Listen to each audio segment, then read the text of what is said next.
Okay, we are here. Nope, not here. Hold up. Why am I not showing over here? What's going on?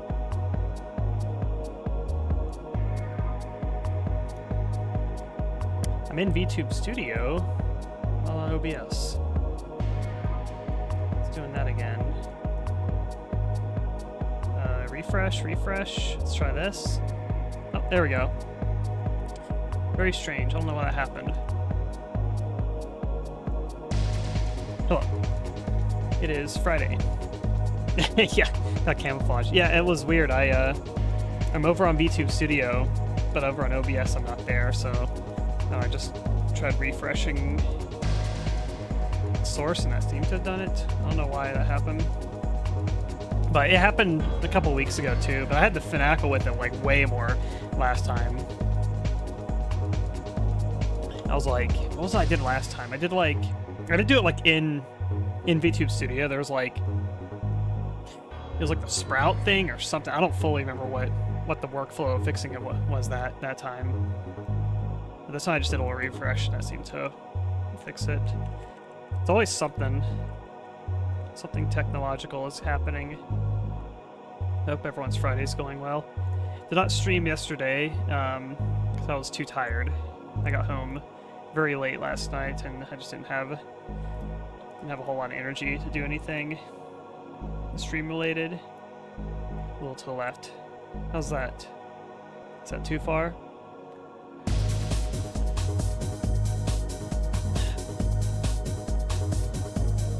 I assume that means perfect, so I'm not gonna move it any further. I've got a decaf coffee today. It's too late for caffeine right now, even though it is Friday night. I wanted a coffee, but not one that's caffeinated. Otherwise, I mean, who am I kidding? I'm gonna be up all night anyway, but I just don't need the extra caffeine, I guess. I also want to stay up till 8 a.m. or further. We're gonna play more the Quake expansion pack today. The something of the machine. They're always like, it's like Rise of the Machine or Dawn of the Machine, I guess this one's called. Something like that. We're gonna play it through the Quake remaster. Which, if I felt like putting in the work, I'd probably move this over to what's the source port I was using? Was it GL Quake? No, Quake Spasm I think is what I was using for like Arcane Dimensions and the Brutalist map set I played earlier this year. That was a really good one, the Brutalist one. But yeah, there's something about the remaster to me. It's like it feels and looks just so slightly off to me. I can't put my finger on what exactly it is about Don't it. shoot! I'm with the science team! But it's like close enough, and I can deal with it. But I would prefer to play it on like a different source port if I had the option to. Which I probably can, as I looked into it. I'm lazy. Hello, Remy. Hello, summertime.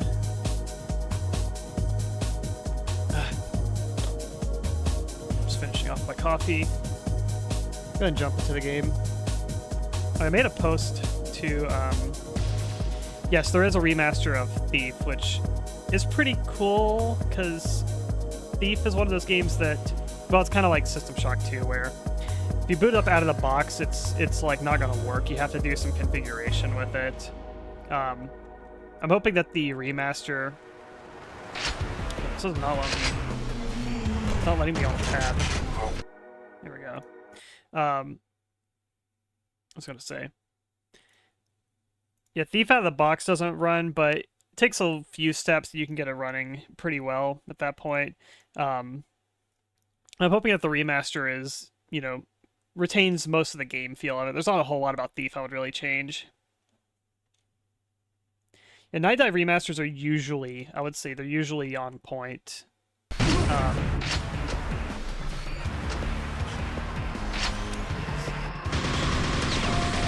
This is my quick save. They're usually on point. Sometimes sometimes there might be something like a little bit off with them. I felt that way about the System Shock 2 remaster. Something about that one. It's mostly fine, but I'm very familiar with base System Shock 2, and something about it feels just very, very, very, very so slightly off. Say this Quake remaster too, I feel similar, where I'd say it's mostly on point, but there's something about the game feel of it that's like, it's really hard to describe. Something about it doesn't feel as good as like running it through like Quake Spasm or something. We're playing vanilla with this new Dawn of the Machine expansion that was a Virus Machine Games, just came out for QuakeCon. I feel like I'm at a Quake 3 deathmatch level with this layout here also.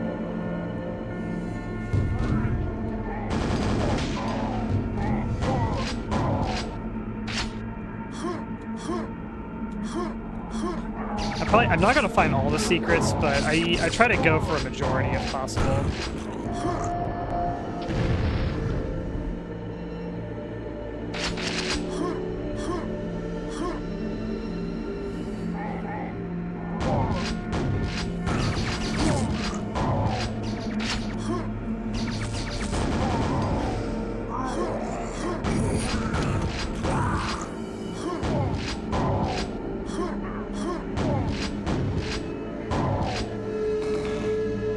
Say, yeah,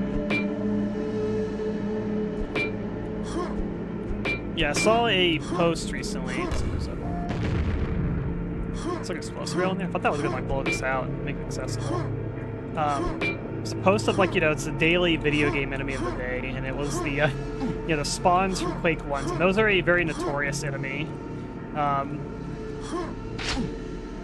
I wrote kind of my thoughts on the spawn. I did like a Twitter thread basically, because you only get like 100 characters per post or whatever. But I don't hate the spawns. I have a I guess you'd call it a hot take or whatever. But I think the spawns from Quake they can be annoying, especially when you are inexperienced with them and you're not super familiar with the Quake roster. And you also, when you first play Quake, you don't deal with those enemies until the very last chapter of the game.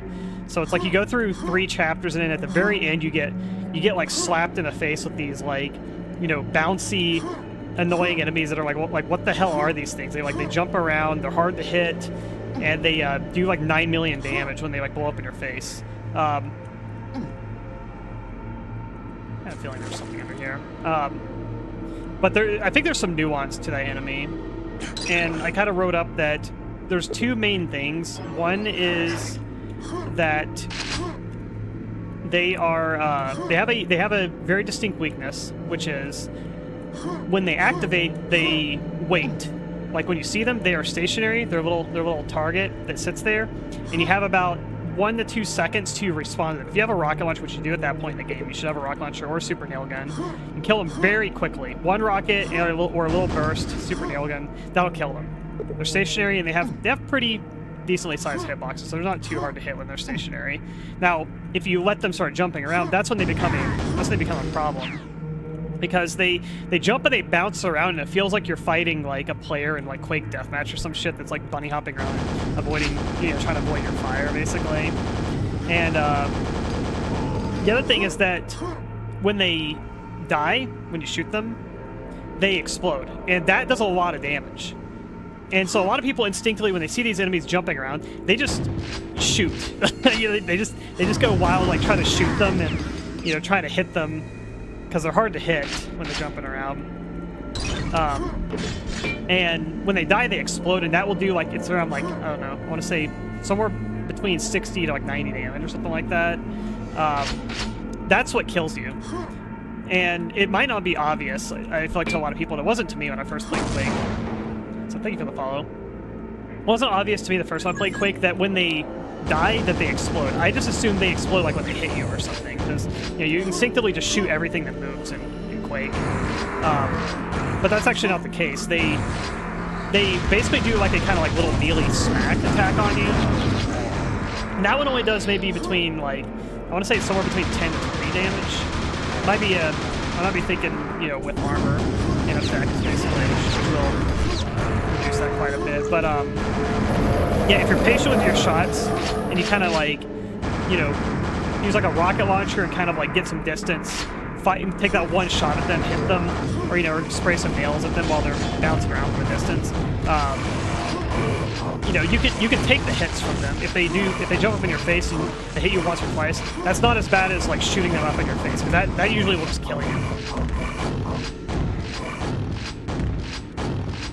I feel like they're meant to be like a penultimate enemy, or an enemy that you deal with like very. Oh, there's one right there. Just like that. They're meant to be like a late game enemy that, you know, adds that last bit of challenge when you're reaching kind of the finish line of the game. It's like, you know, putting all the skills that you've learned in the game to the test type of thing. That's kind of how I see them.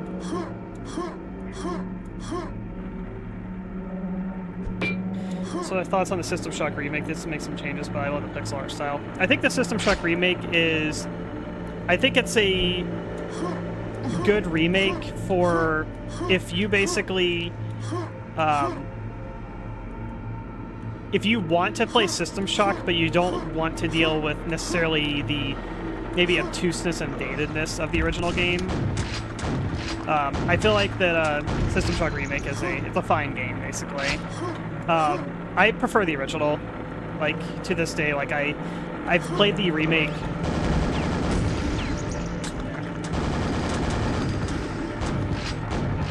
I've beaten the remake once, but I've played like the first bit of it like many times. See, I took a lot of damage there from exploding closely. I'm very familiar with the OG System Shock. I've replayed it many times before. I didn't do any saves on this level.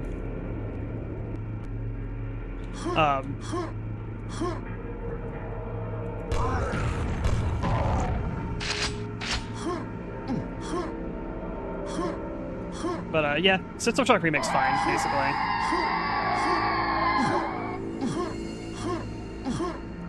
The thing I miss when I play the remake compared to the OG is I really miss the sort of like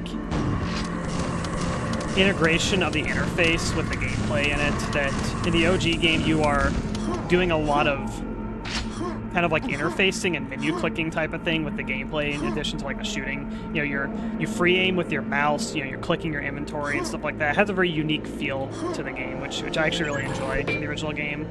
Whereas the remake, you know, streamlines it into more of a kind of, you know, traditional FPS controls.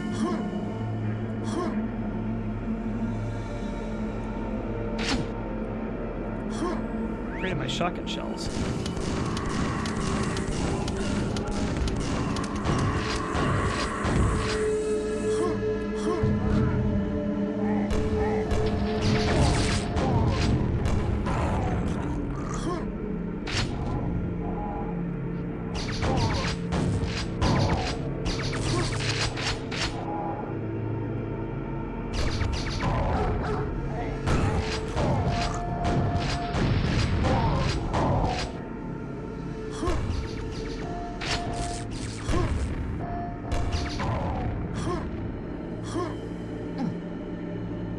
It's kind of an interesting style where the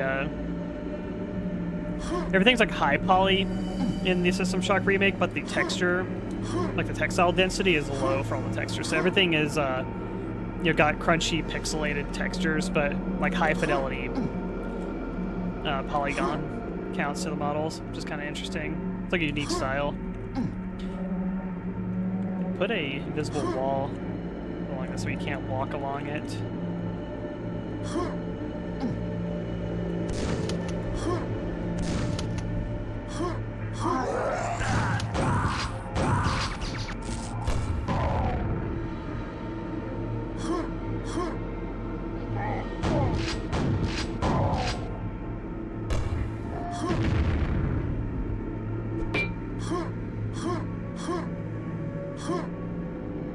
There's 160 monsters in this level.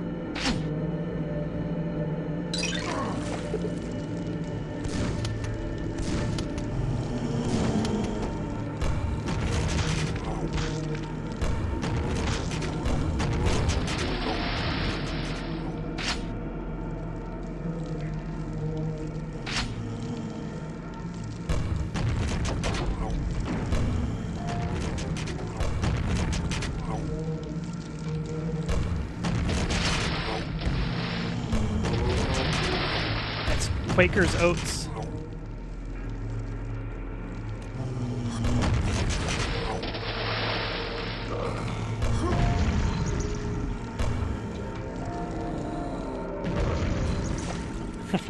Blew up the spawn.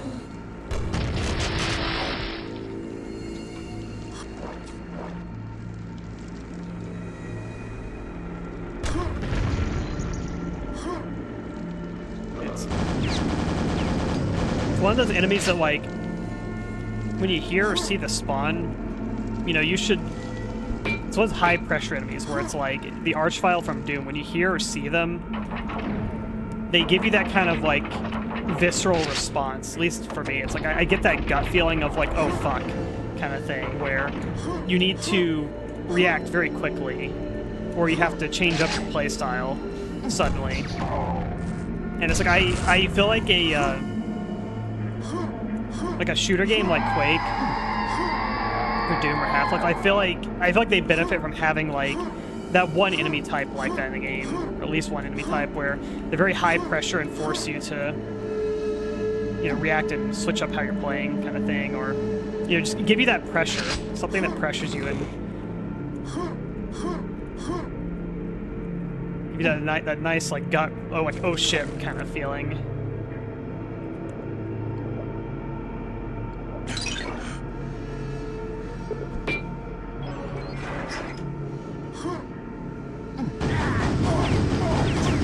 Not that spot.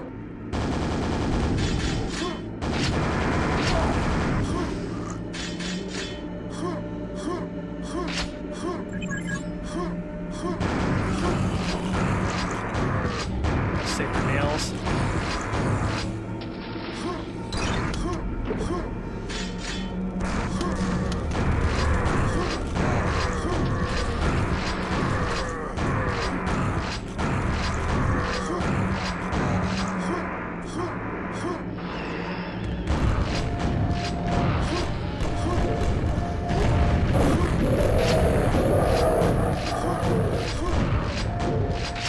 I have the like the laser cannon from the Solution of Eternity.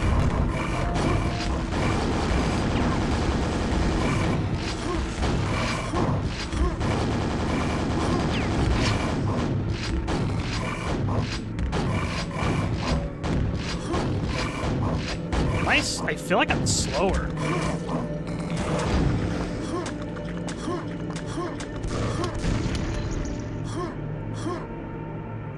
Something about my move speed, like I feel like I'm, like when I'm circle strafing like this is not, oh, that's why, okay. It's because I'm not running. That will do it.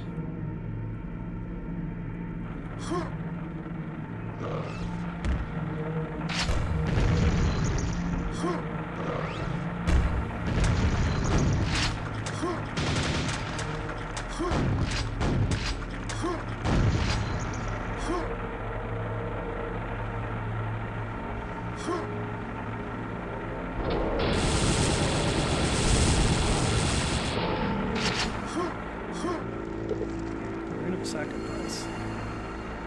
I don't really know how to get these runes. Oh, still. It's gone.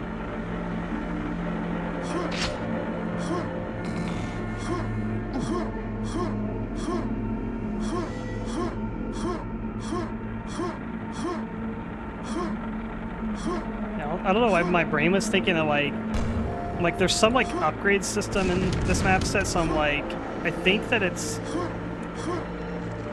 like debuffing my speed or something, kind of like how my health and my ammo's debuffed. And I have to pick that up, and it's like, oh wait, no, I'm not holding the run button.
No, Night Dive could remake Thief.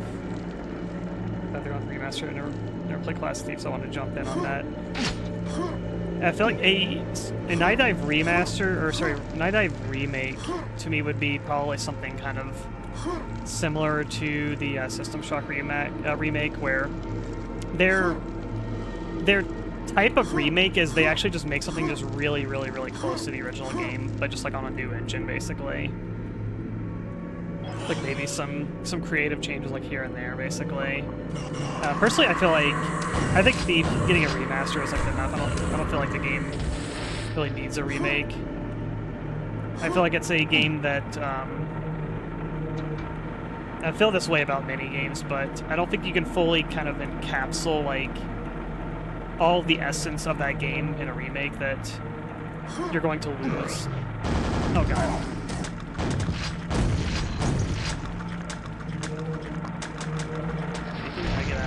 Oh, you went in the lava wall.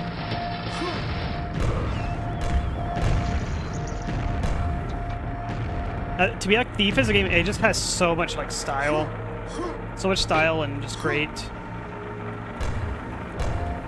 kind of like level design to it, atmosphere, music, and all that. That I really can't help but just think that like a remake would not be able to capture all of what makes that game great. Even though like there's things that are rough around the edges in Thief, I'm sure you could improve on some things in it. You have some of those like later levels, but I definitely feel like you'd miss out a lot on the style of that game.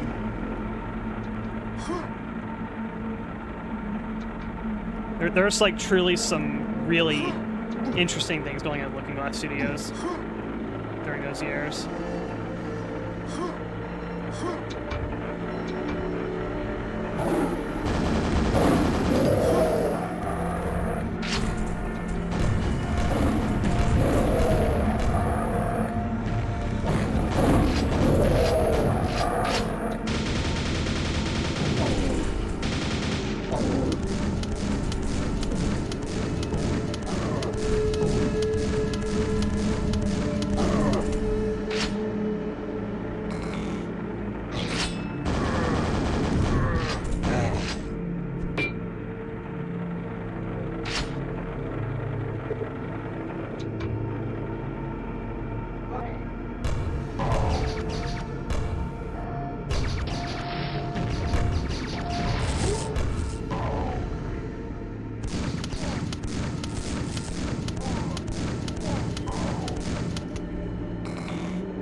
Somebody can probably get up there and jump to that there.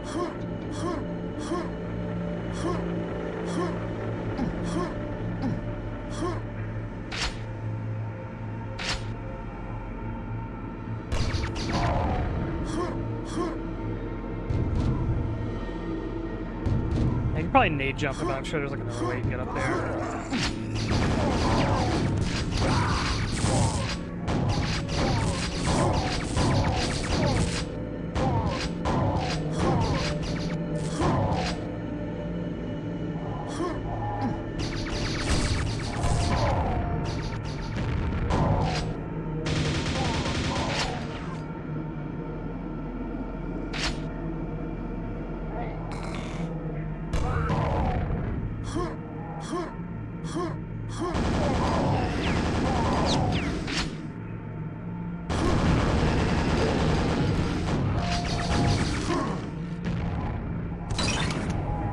Secret. How about that?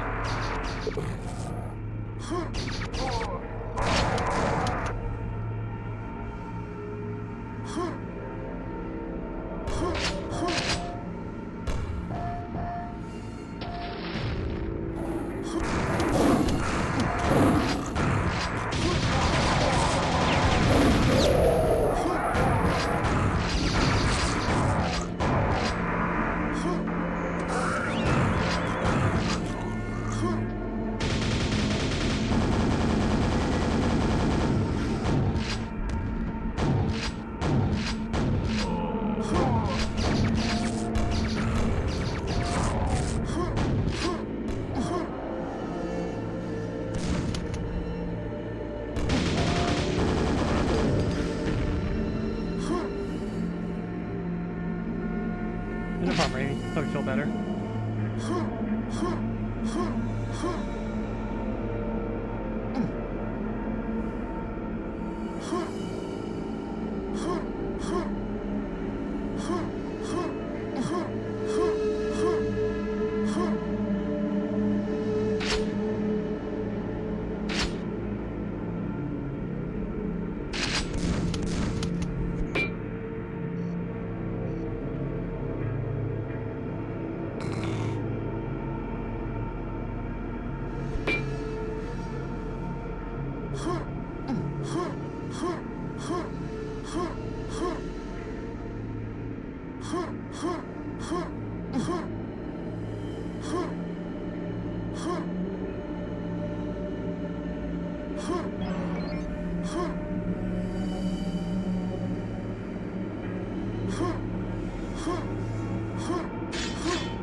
The door's open somewhere. Let's move this.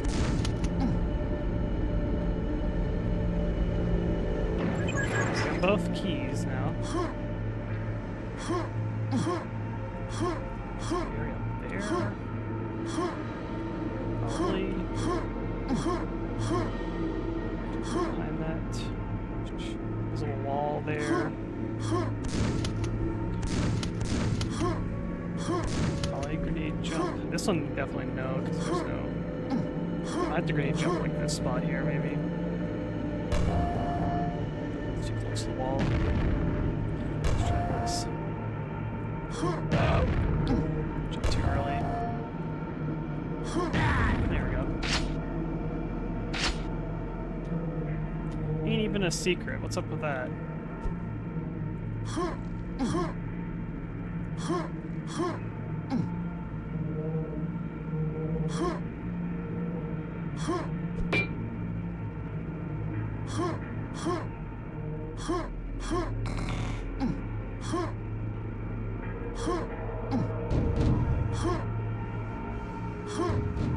Yeah, possible unless you make it on the same hardware, same software, same limitations. Yeah, it's like any piece of media is like it's going to be made the way it is, and everything goes into it is going to be, you know, the sum, all the parts going into it, and just when it was made, the people that are involved in it, like all those things are just inherently going to, you know, affect what that game is or that movie or whatever it is, basically. All those things are factors. Somebody like, that's just always the thing that aggravates me about, you know, remakes and the way that people kind of treat them as like, oh, you just made the same exact thing but better, basically. And it's like, it's not the exact same thing. It's something different. It's like it can be really good, and it can, you know, you can tackle some things perhaps in like a better way, or you have, you know, some sort of new perspective that they didn't have at the time, where, you know, some game design stuff have been kind of more ironed out over the years and stuff like that. So you know, sort of polish out those like rough edges and stuff like that. Stuff like that, like, can be true, but it's still not the exact same game. And in a lot of ways, you end up losing a lot of you know, a lot of elements that made it like what it is at the same time.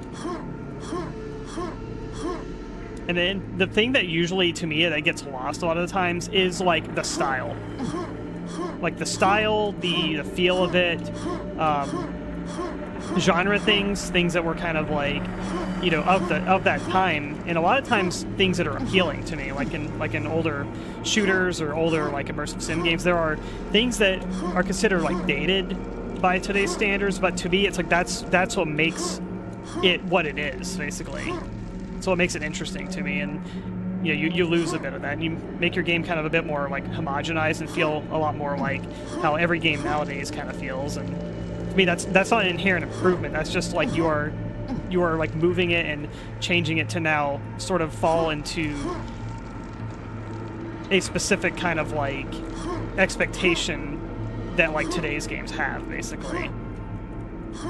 And people will say that's an improvement, but to me it's like it's not an improvement. You're just making it different and in a lot of ways taking out like what made it interesting.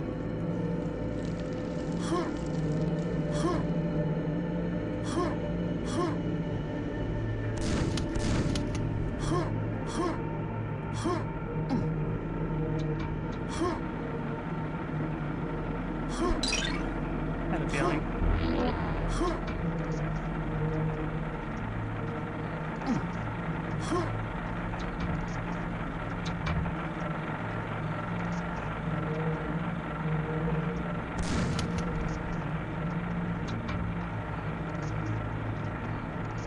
It looks like you're there's a room up there. It looks like there's some way you're supposed to be able to get up there.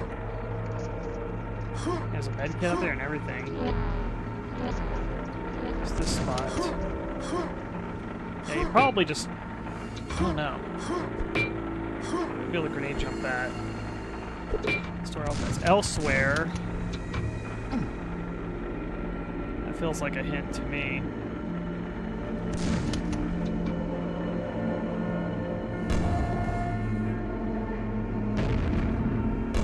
Maybe behind here. Probably not. Behind here. That's why I save my games, because you never know.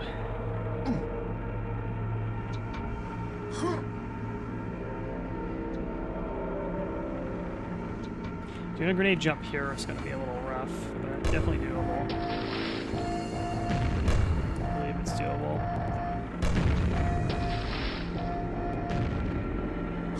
Did you jump from here to there? I don't think you could. It's going to be a tight jump.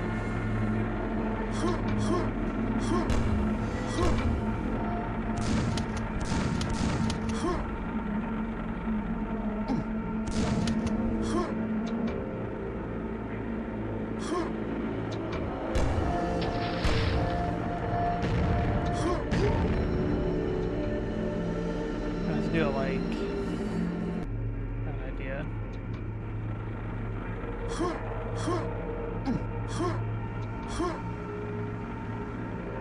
If I do like shoot and bounce it that way, might be the way to do it.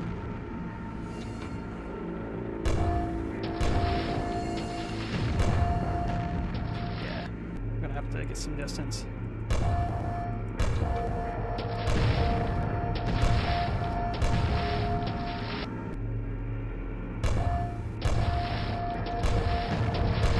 I was like it bounces and goes off the edge.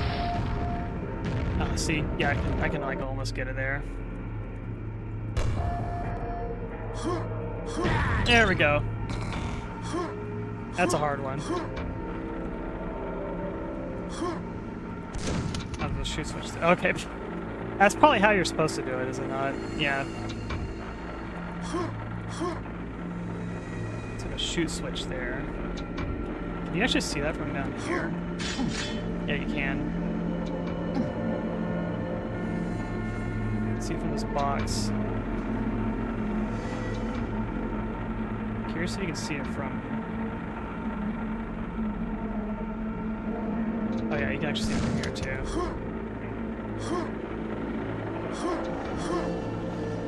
Yeah, you picked like the most convoluted way of doing it.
claws or some shit.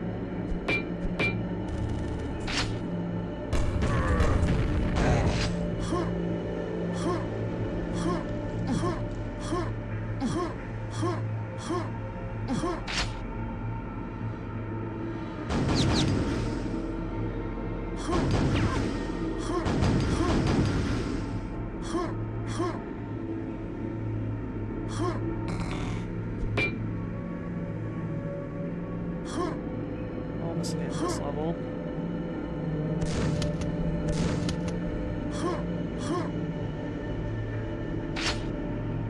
Like a secret's gonna go down there or something.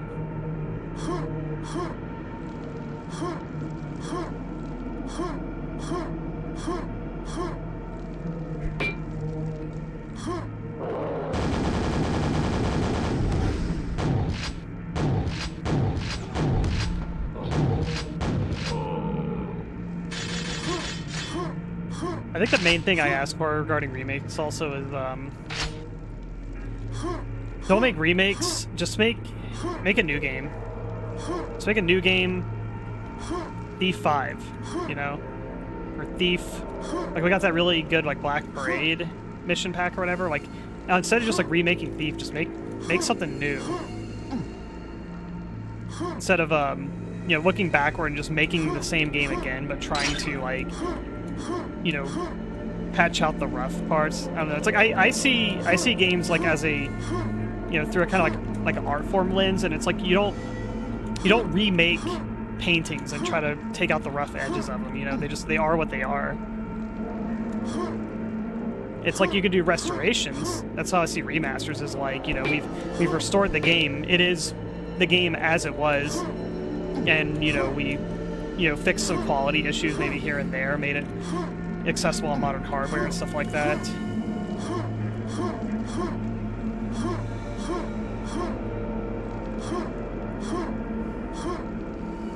But I ask for kind of like, you know, make the original game still possible to play with like ports or remasters or whatever, and then just make, like, when it comes to like a new game, like make a brand new game, not like a remake of the same game. There's an invisible wall right here. I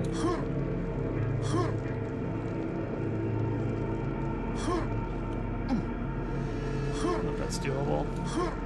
So I felt that way about the System Shock remake. Is like it's like a fine remake, I feel like, but part of me was like I was a little bit bored by it, and part of that's the issue of I've played the original game like at least 8 times before playing the remake of it, and so when I'm playing the remake, it's like, oh, I mean it is basically the same game. So I am walking through this game and, you know, kind of like blindfolded, and I can like know exactly where to go and what to do in the game, with a few exceptions. There is a few things that are changed in the remake that threw me off here and there, but I'd say like probably 85% of the game I am just following the same route and path that I would on the original game, and so there's nothing really new there, basically.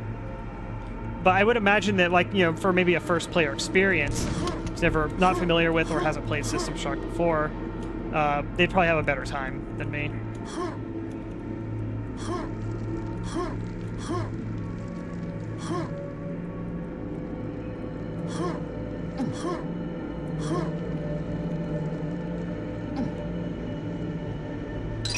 Secret exit, ah.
exit too.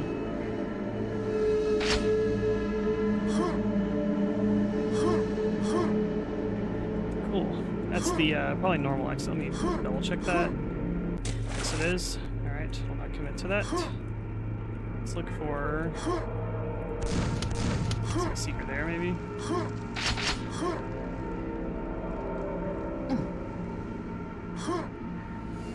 Invisible wall? Question mark.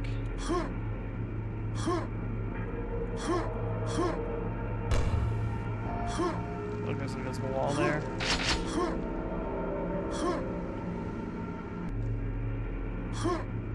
Yeah, I think that's an invisible wall. Try one more time.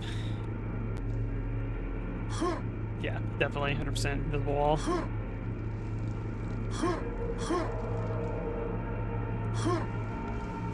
about this? Invisible wall. Ah! This map's set with its invisible walls.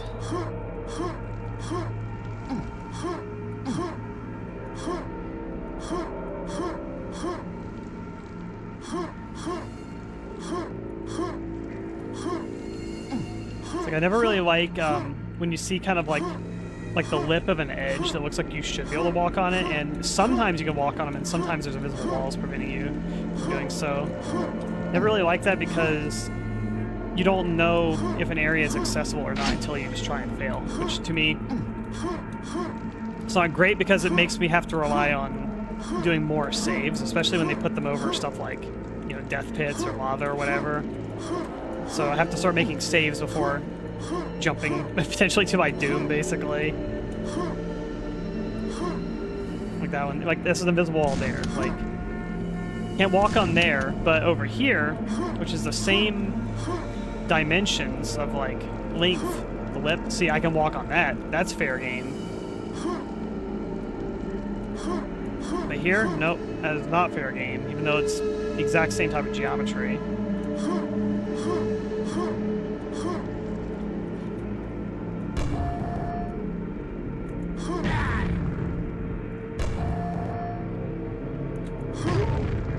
Same thing there, invisible wall there.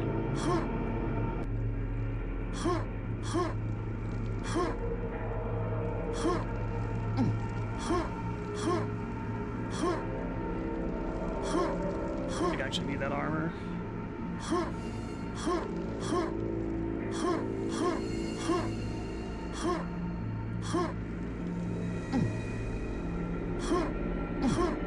Exactly. Why make it look walkable? It's not walkable.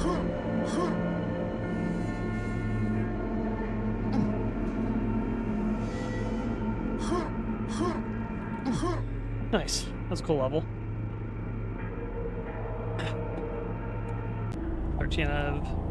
10 out of 13 secrets. We're at the Haunted Towers. Tower. This is a secret level. Oh, look at that sky. It's very like Mortal Kombat-esque there.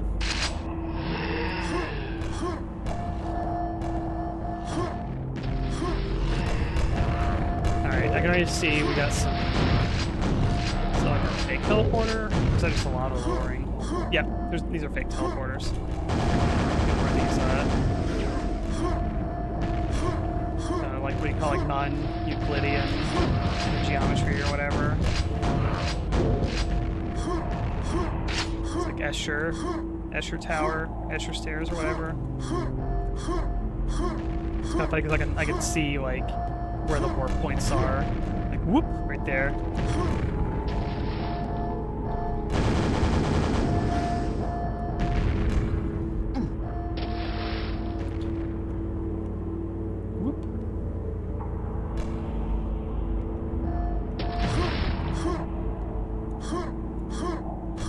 Started there.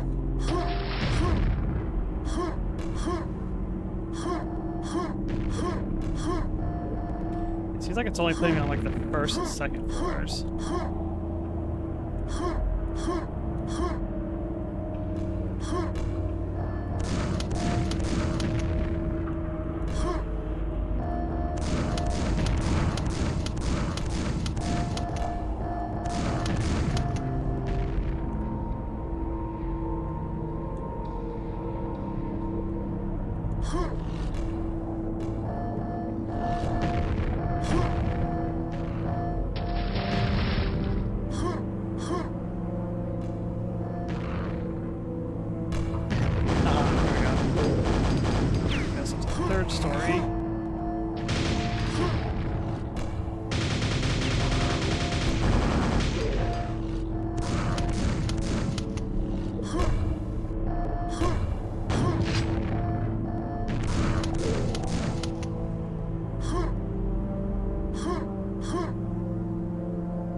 this way goes down. Sure. Oh, it's not following me now.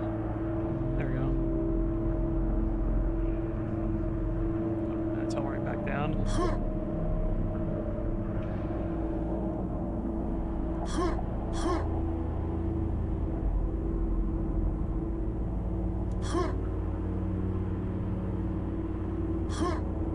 Here we go.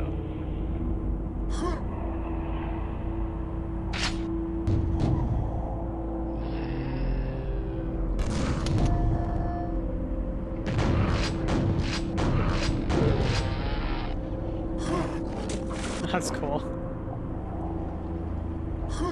It's like 3 teleport points on this level. It's kind of crazy.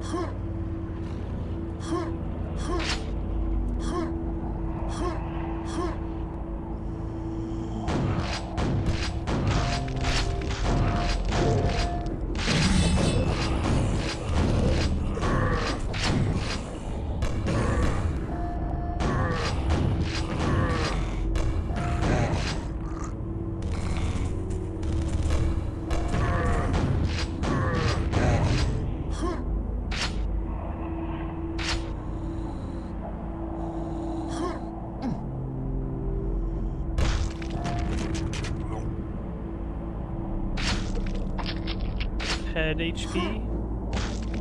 So we're back. I have a default HP of 100. Nice.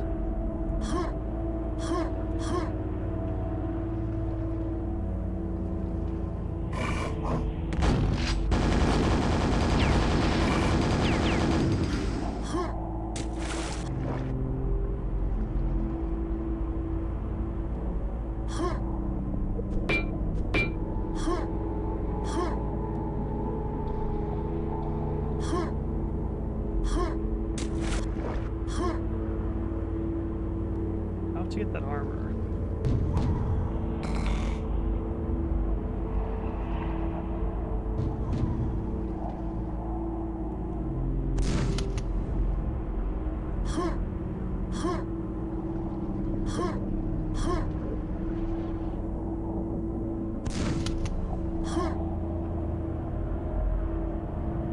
I like all the like specific trigger points.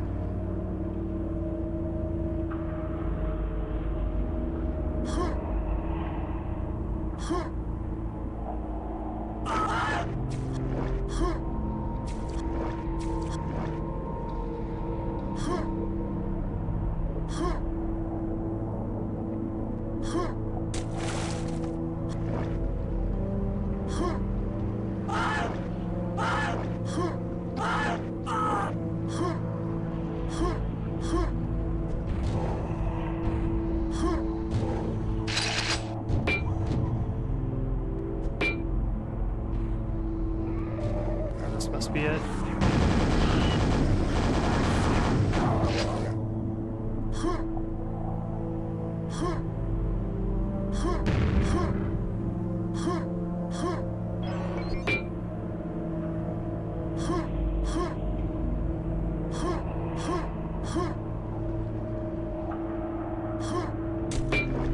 Still not.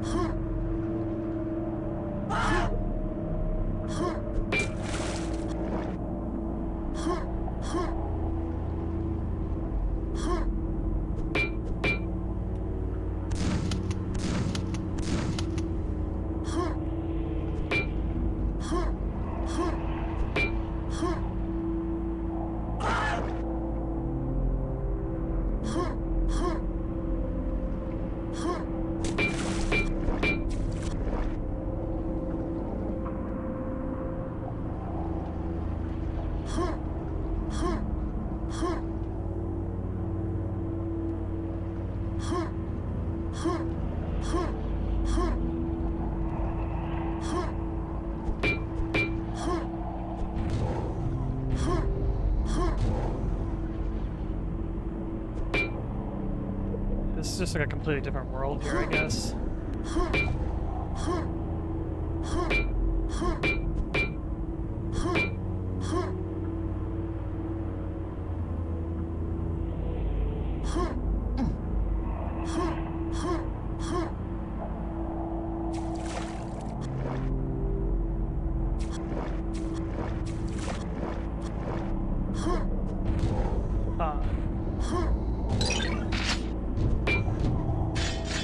how you do it. Okay.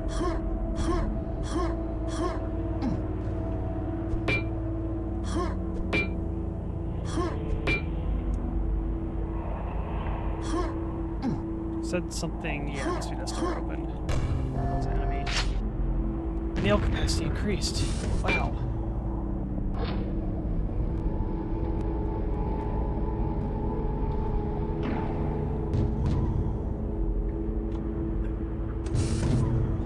Finish my coffee.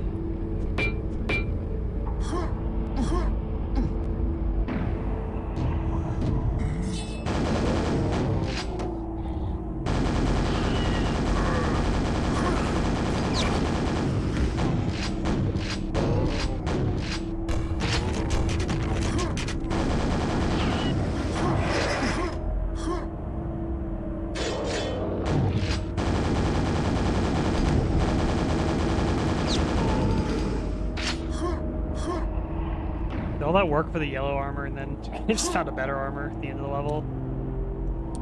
Can I go back? Okay, good.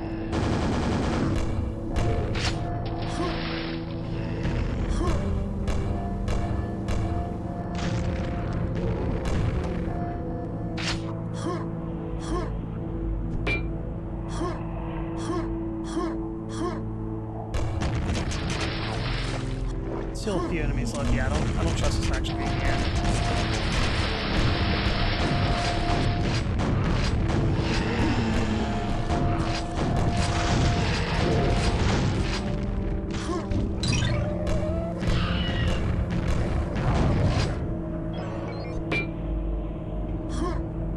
It's all the secrets.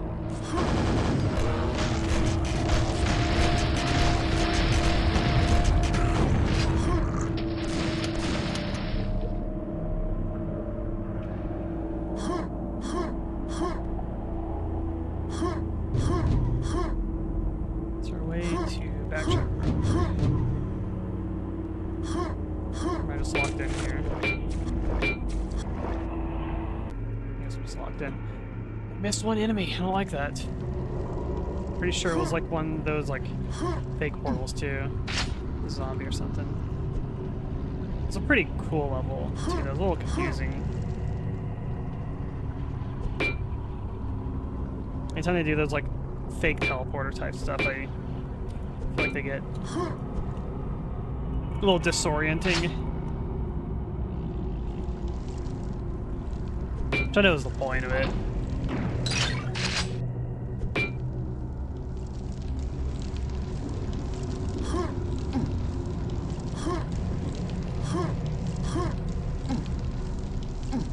Feels very Arcane Dimensions, this level.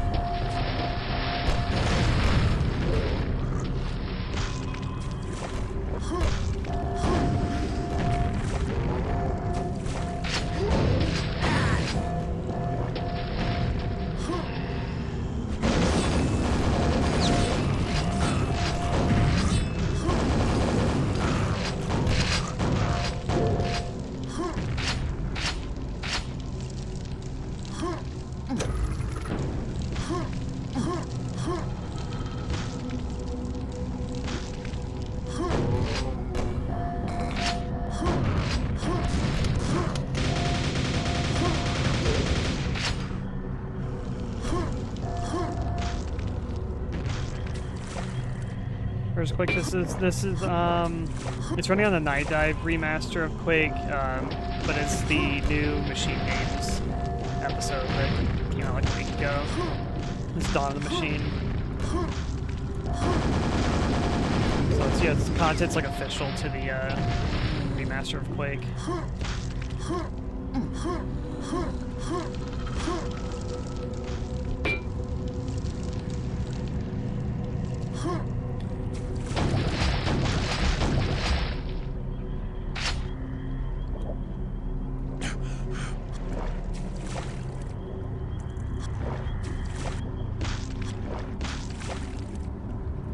Requiem. Not to be confused with that new Resident Evil game.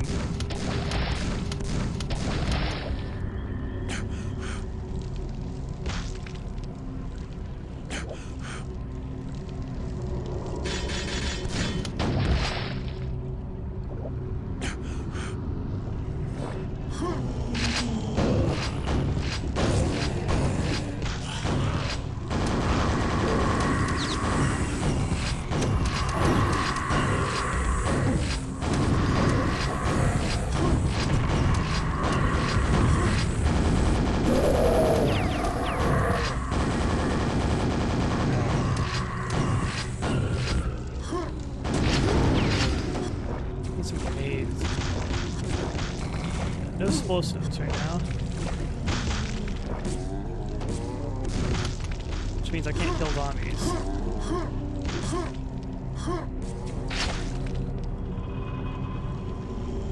Came from there.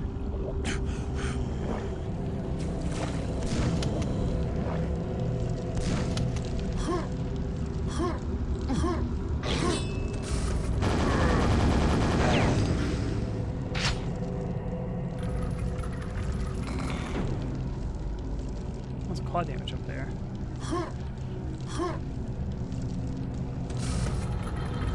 I think I understand.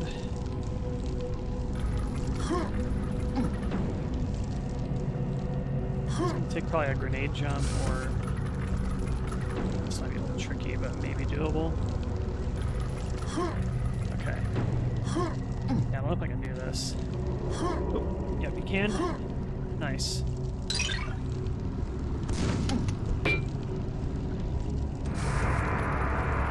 There's a wall there, which tells me that this is not the way you're supposed to do it. I think you're... There's like a wall or something that opens up there, but I'm wasting time. Where's the other zombies?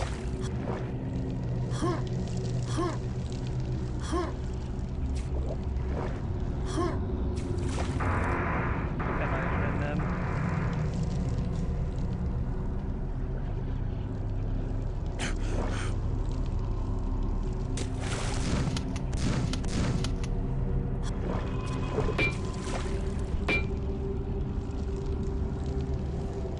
Here's what the legitimate way of doing that is.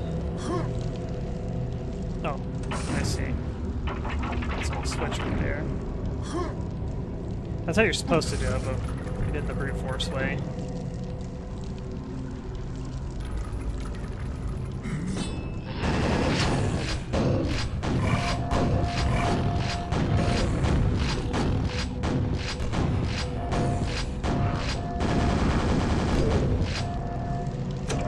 Yeah, the new ambient tracks are quite nice.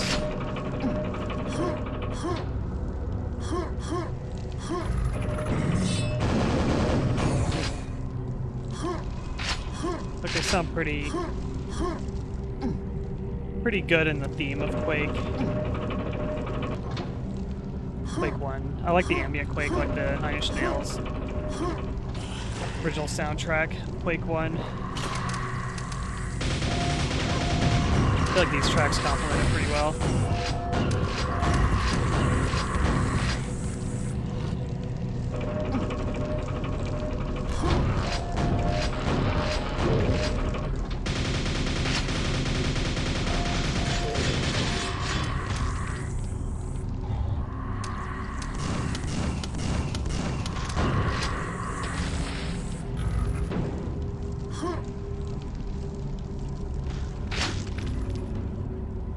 Got no nades.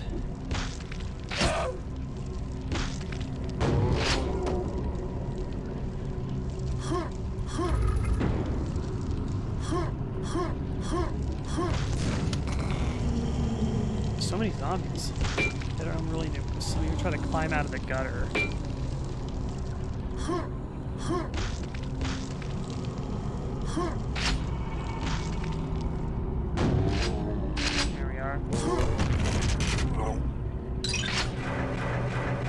Shell capacity. Karen, can you ever get to 200 max shells in Quake 1? I don't know if you can.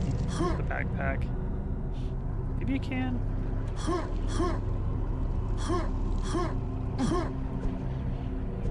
Actually, I don't even remember. Does Quake 1 have like a Doomsaw backpack? I feel like it doesn't. You pick it up and it like doubles your ammo capacity. Pretty sure shotgun shells are like always capped at 100. And nails are always capped at 200.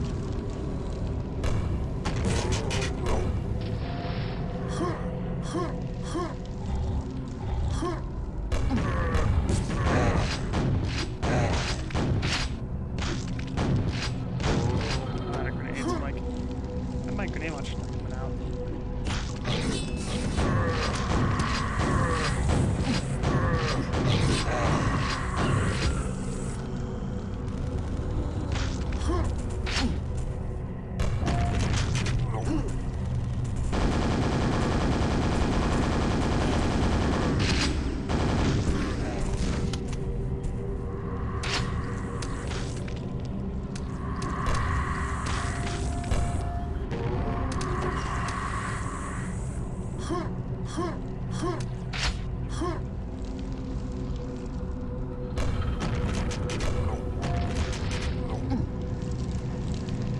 Brutal's map set had some really good tracks on it.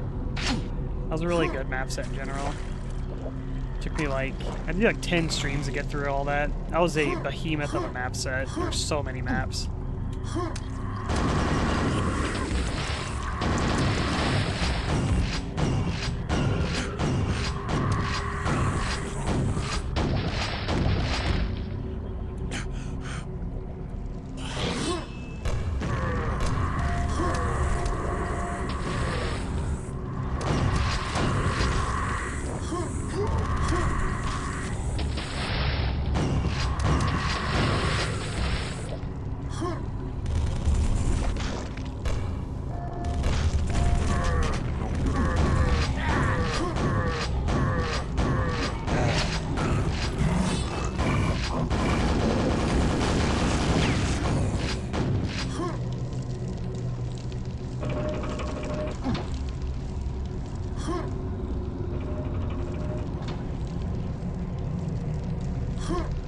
Yeah, some maps bigger than others.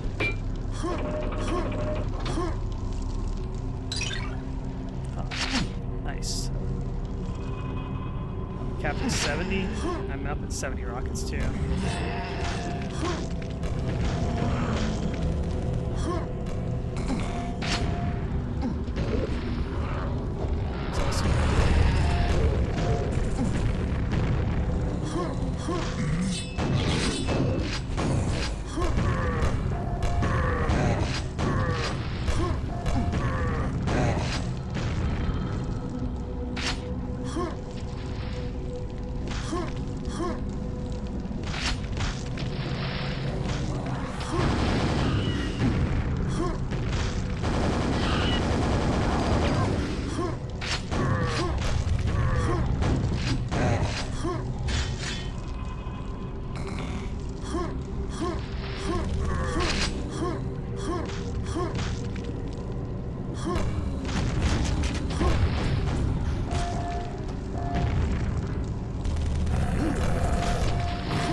So you can do a technical jump there.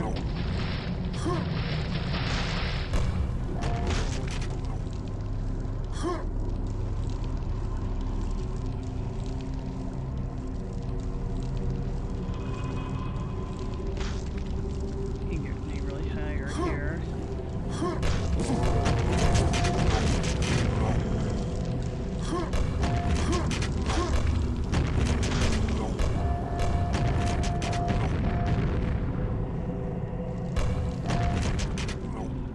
Hey, record. Oh, pretty good. How are you?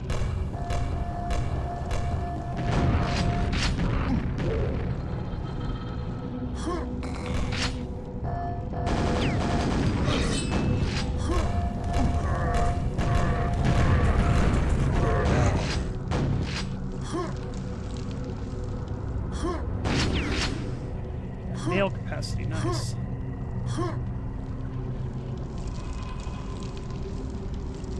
Nice to get the nail back to its default capacity of 200.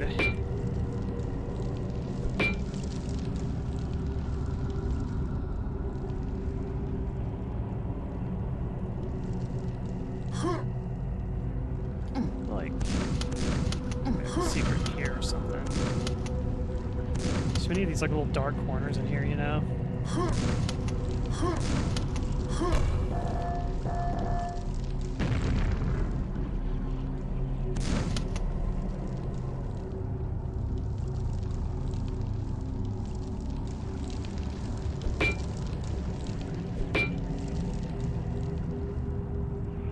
No, it's like my secret ometer is just kind of like going off in here.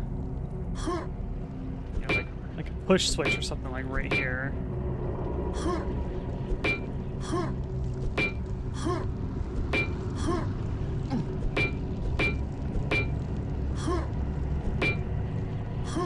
I'm honestly really surprised.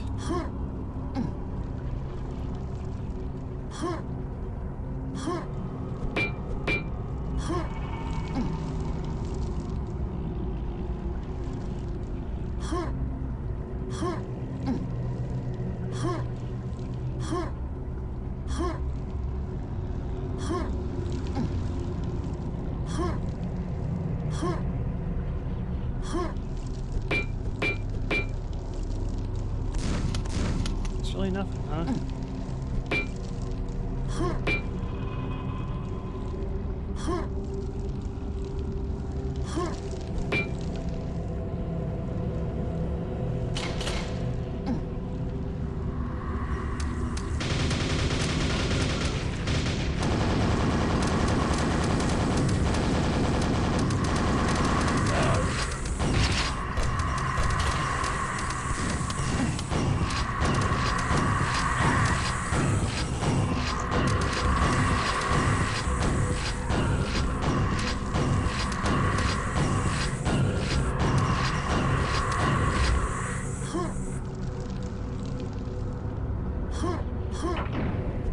That's a secret, though. Yeah, after I kill them all.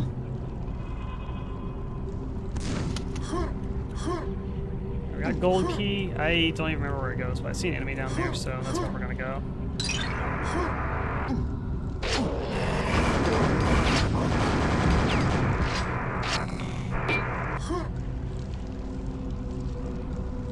Heard Shambler. I don't know where he is, though.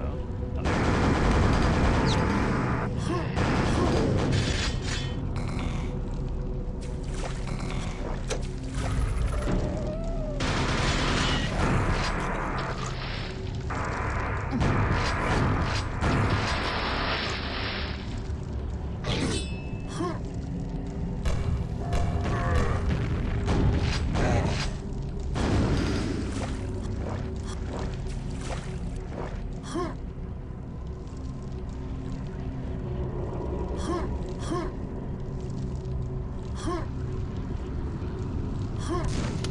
It's like a window there.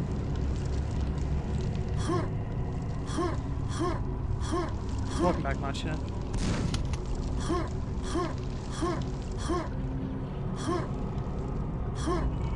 So the secret ended up not being in this room at all. Maybe there is one, I'm just missing it. I don't know. The secret was jumping on top of this box. That was the secret. I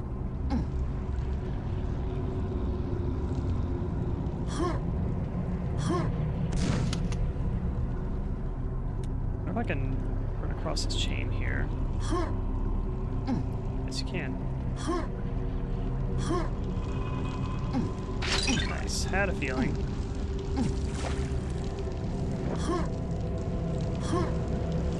Cool area here.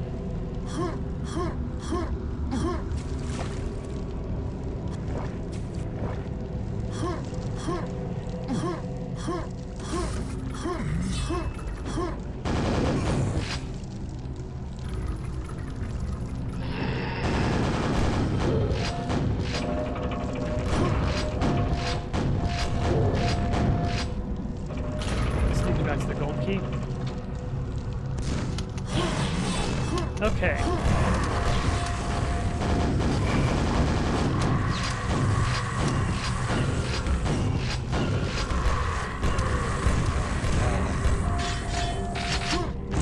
I have a mining gun. When I get this. This gun's more fun though. You can kill yourself with it though. Gotta watch out for that.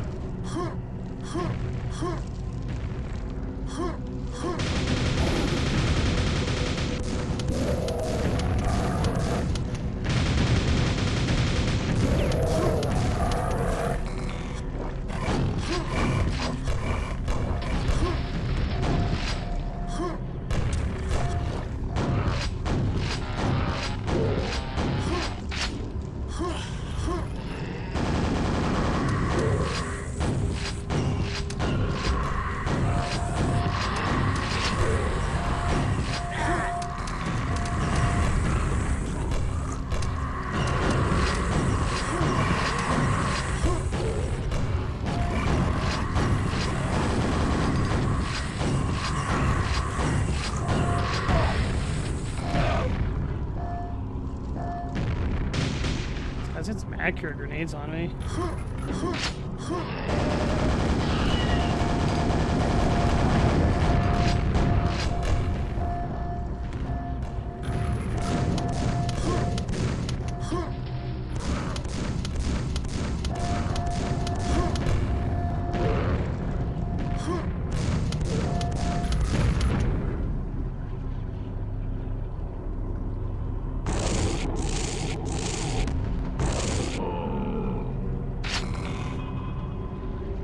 Great gate towers ahead. Wise divine silence.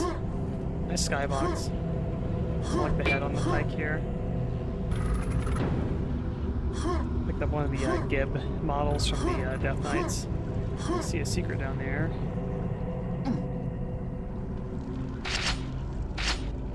I always find quads after. I wish, like, I wish I picked this up before killing all of them.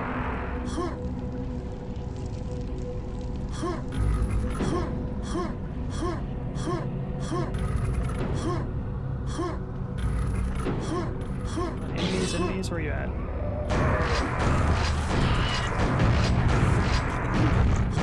It's turning some sharp marks. I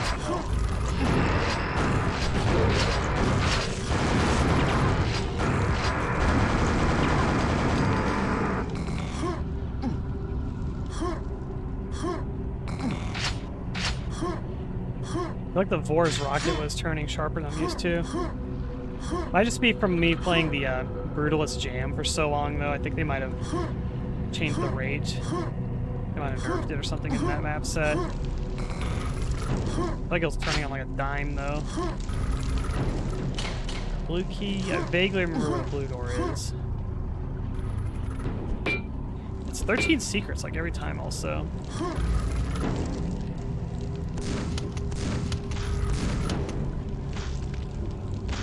Look at the detail of this map. It's crazy. It's geometry. It's awesome. I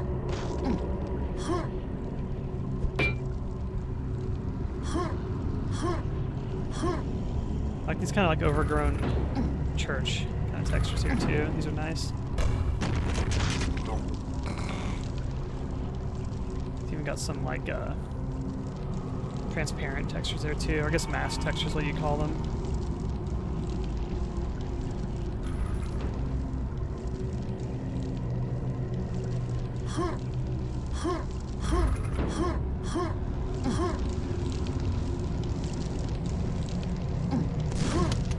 Fireplace here or something. Yeah, this map in general is giving me kind of like Hexa 2 kind of vibes. There's the rune thingy. Yeah, I think the blue door's down there, I'm pretty sure. Oh, they're like repopulating the map with resources as well.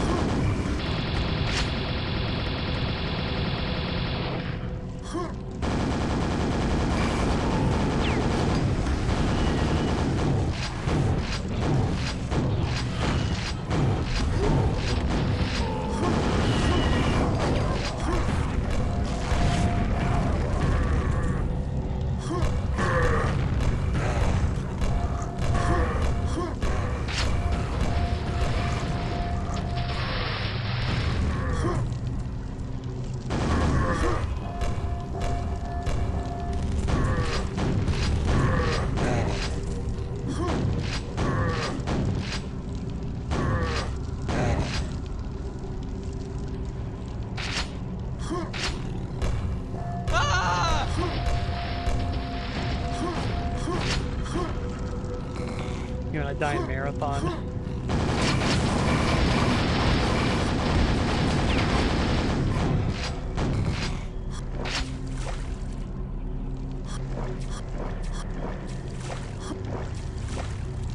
Okay, looks like 60 more monsters still.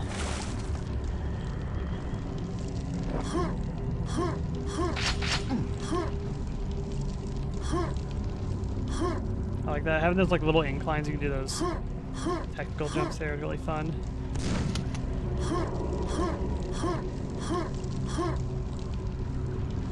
That's a secret there.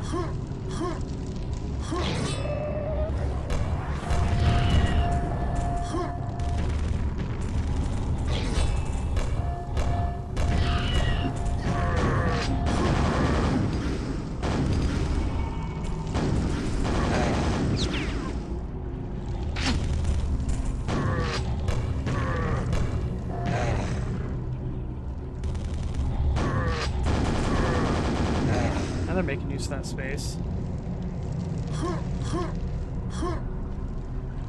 So there is a... Yep, that's how you get there.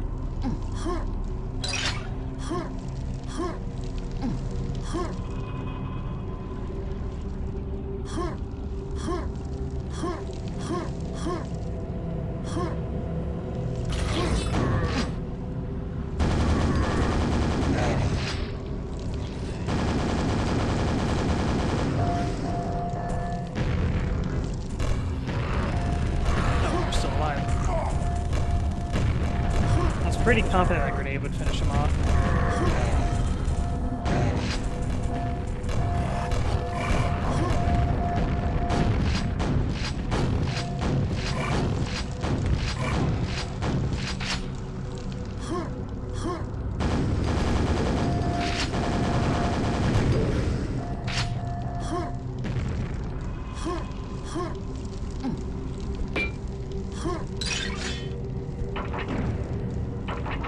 Another open the secret from the wrong side.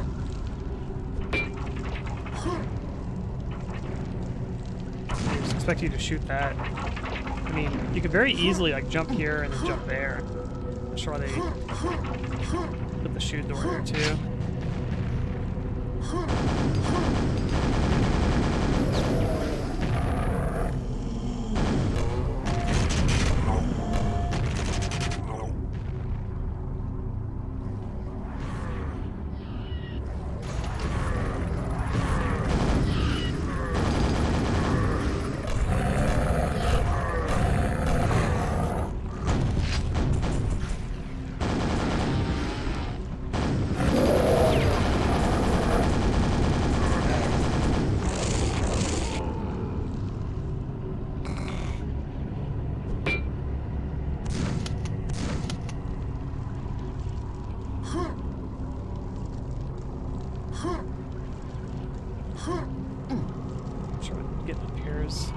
Exactly, but I'm curious. There we go. Jumping over there? I don't know.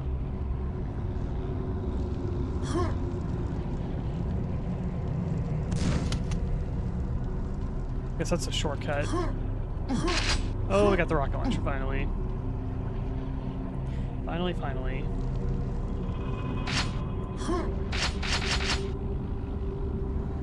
Looks super cool.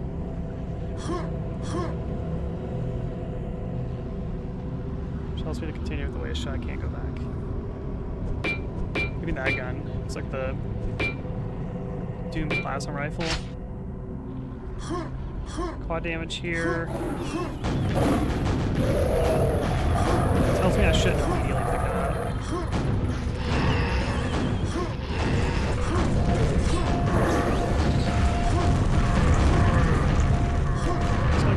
Enemies left though. Just pick it up now.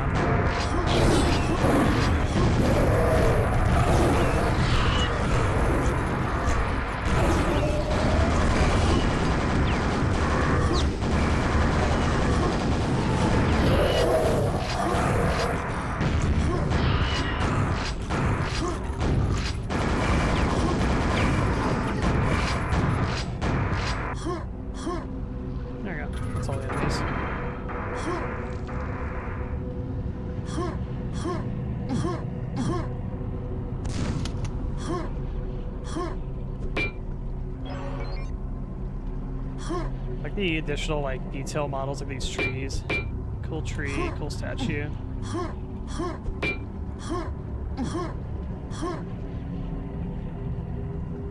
Nice low poly detail models. There's armor up there.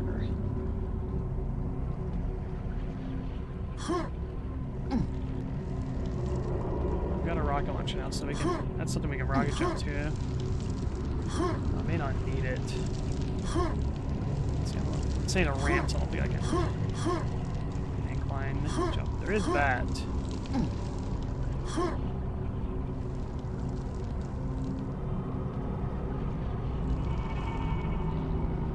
What's that shortcut at?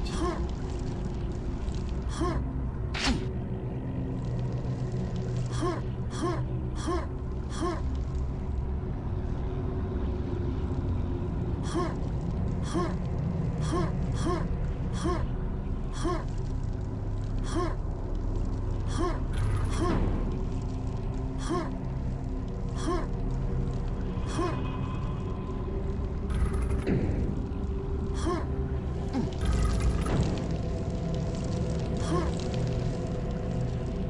you're gonna door like it's just that one triggering. Let's see. Is the shortcut down here?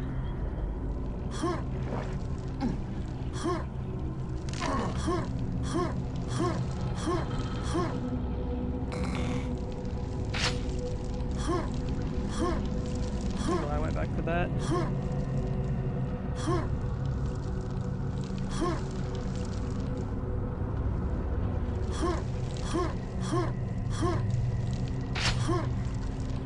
That's how the resource management Quake always feels really good to me also, because none of the weapons have, like, they're not super low ammo caps. You get a pretty nice amount of extra, like, padding with their gun resources, but they don't like stack like super crazy high too, so you're always like shooting ammo and you're kind of like hovering over. For some weapon types, especially if you use that one weapon type, you will run out of ammo for that weapon type and you're kind of forced to, like, you know, you can't just dump your nail gun into everything. This is like your special killer weapon, basically. The super nail gun and the lightning gun both together, like, they are ammo dumpers, but they kill fast. And your grenade launcher, rocket launcher, shotgun are kind of more of your bread and butter kind of weapons that you use. A bit more liberally, I would say. Rocket launcher, grenade launcher is always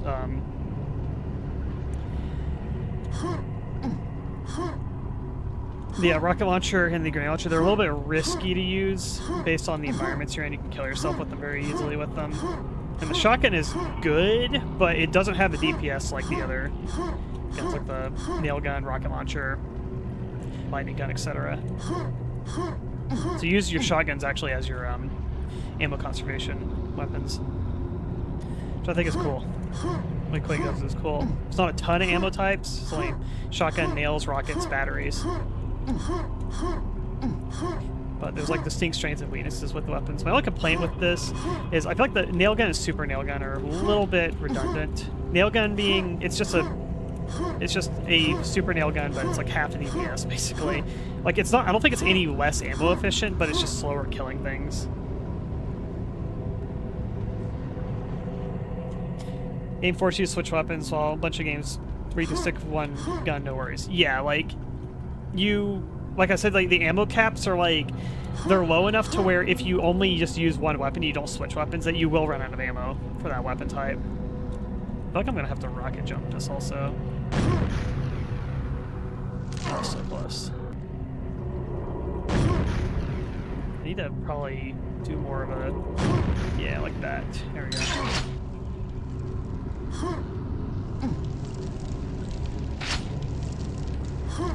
There's probably another way over here, maybe? So I'm seeing this spot here, I'm not sure how you would get to here. I don't recall this room.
This is probably the exit up here.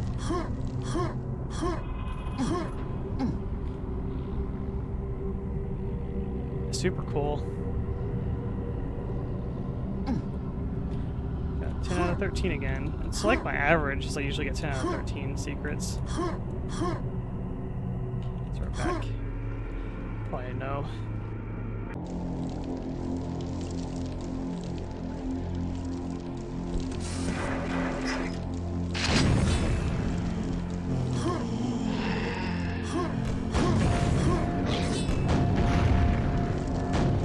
Look how the rocket launcher is a, I'd say it's an easier weapon to use compared to the grenade launcher. You don't have to, like, learn the arc of the grenades and stuff like that, but the grenade shoots faster. So it's technically, I think you can get more DPS and you can get indirect fire with the grenade launcher. And I like that because it makes it, where there actually is a distinction between using, like, the rocket and grenade launcher. Quake 2, like, nerfs the grenade launcher. Both the grenade and rocket launcher are nerfed in Quake 2, but I feel like the grenade launcher's fire rate's, like, way too slow. Quake 2. We got a spike pit, that's cool. That's got a diving board too.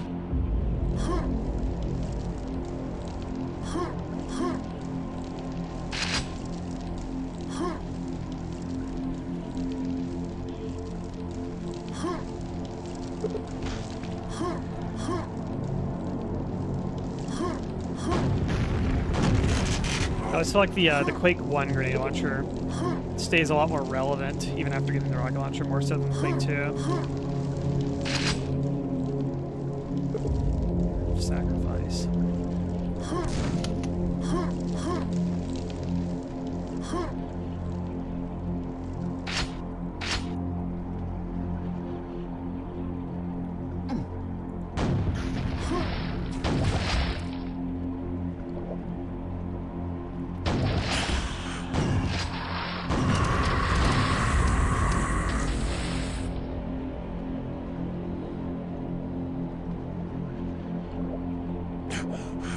Don't like swimming levels.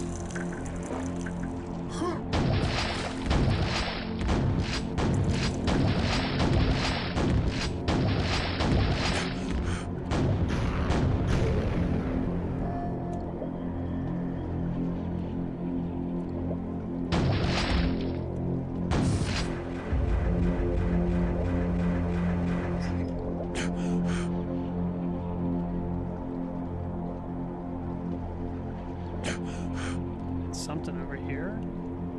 Let's do this. There's an armor here. I'll need to remember that. Might be useful later.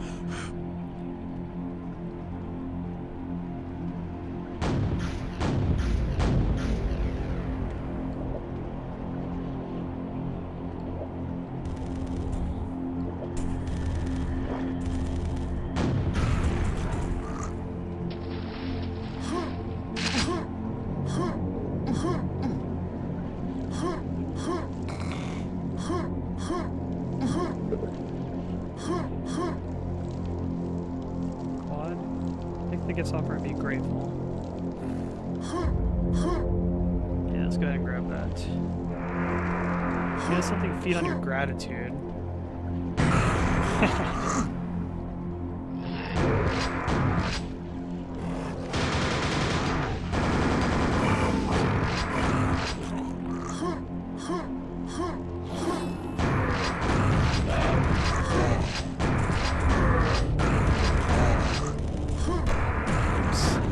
Meant that'd be a rocket, not a grenade.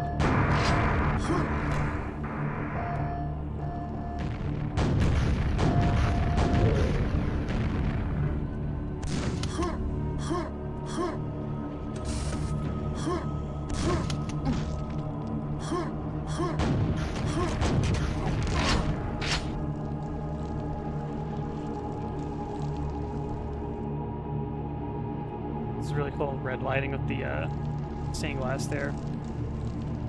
Big fan of that. Oh, look at this environment. I love this. This is, speaking of Thief, this is feeling very Thief here now. Very gothic. These dead bodies are gonna get up. So gratitude must be purged. Seeing vulnerability in there.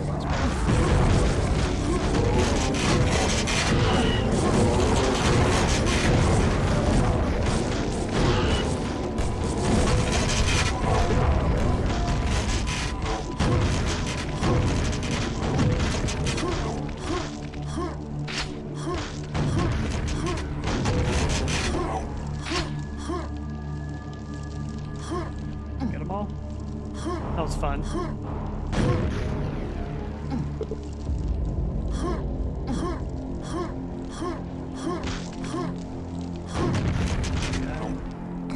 More.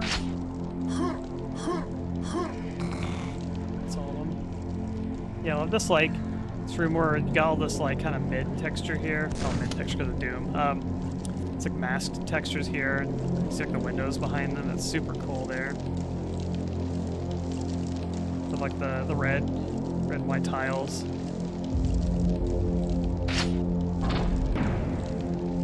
Oh, we got like, yeah, the overgrowth. This is so Thief, man.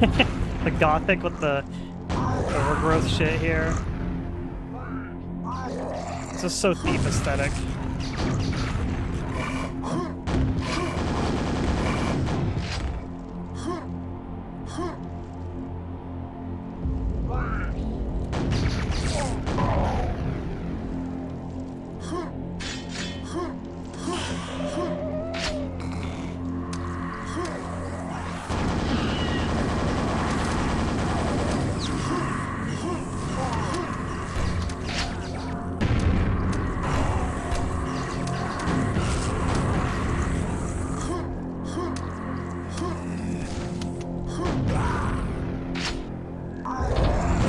Tech base in there.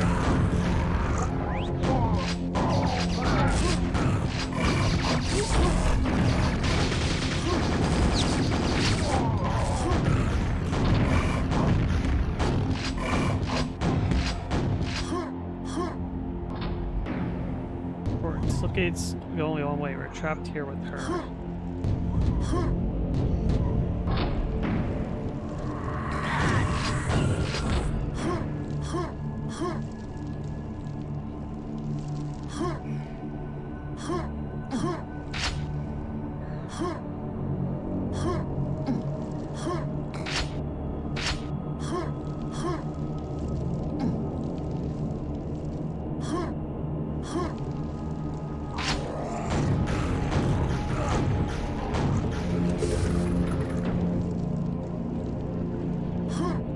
Back.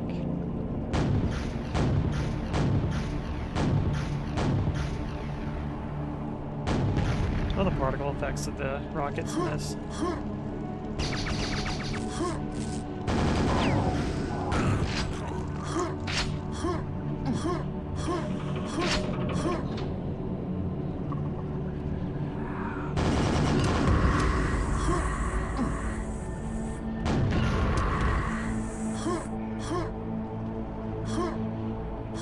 Geometry is crazy right here too, of all the yeah, it's like Gothic cathedral here with the flying buttresses, but it's like buildings kind of collapsing right here. Super good.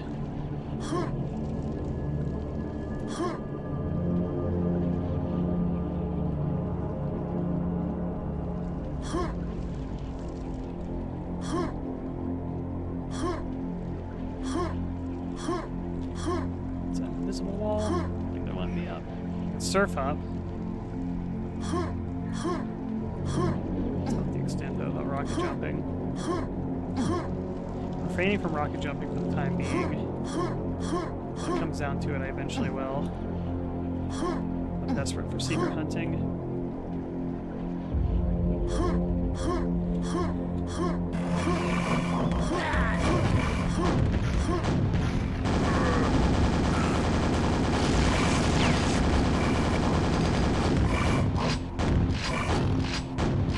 Box in there.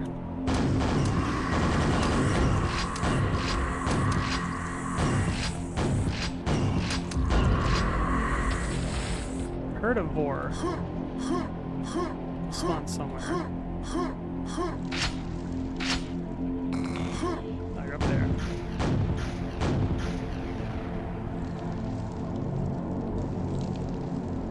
The wall? No. Yeah, you gotta be crazy with these things. You gotta really make distance from them.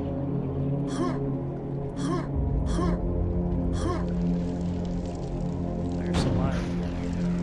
No, you're dead.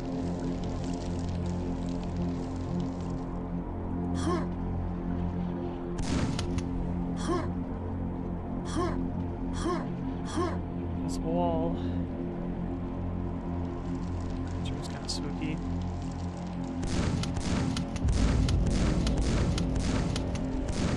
There's a secret back here.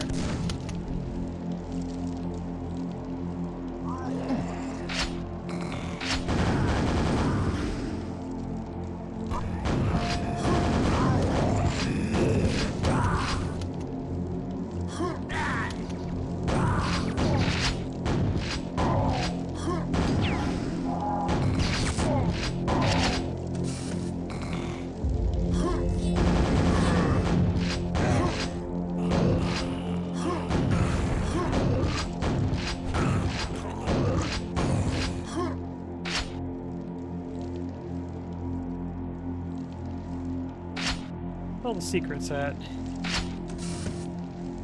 I'm not trying real hard to find them right now, but found the random ones too.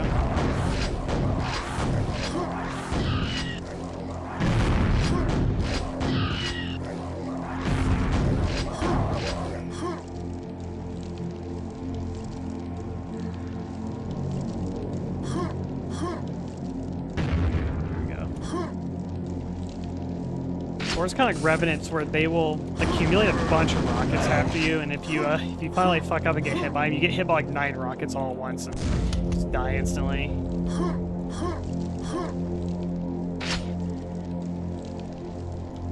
Luckily, Vor rockets don't hurt quite as bad as a Revenant rocket, though.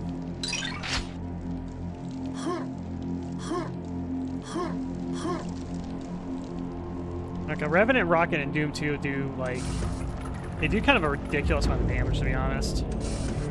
One Revenant rocket can hit you for I think it's like 70 damage if you don't have armor.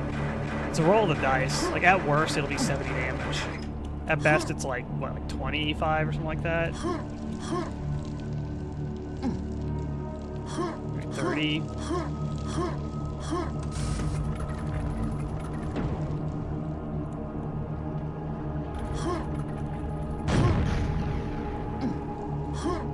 Okay. I was curious. I don't think there's anything up there. I don't think you're meant to do that.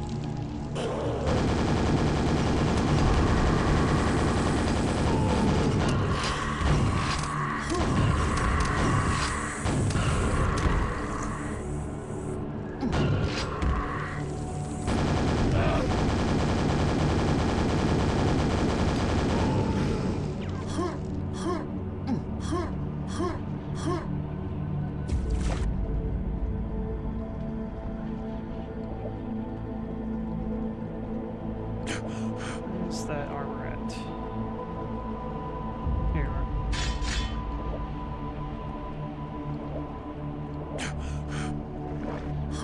Let's put a little short too. Oh, hi.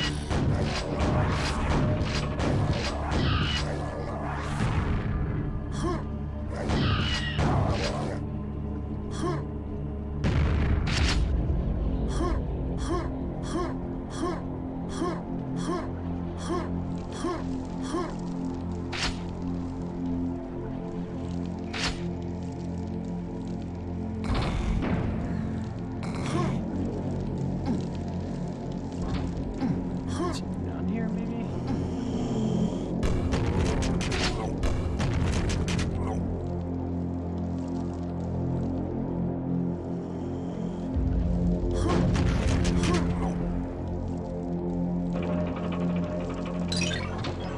Okay. Here's a secret.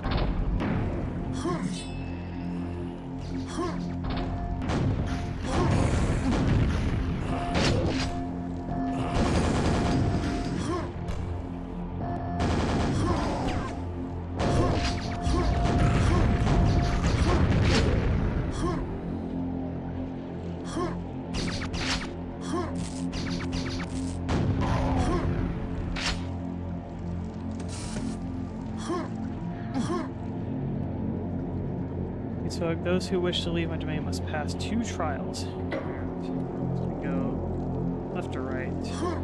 As soon as I open the other one. Right, let's do the left one first.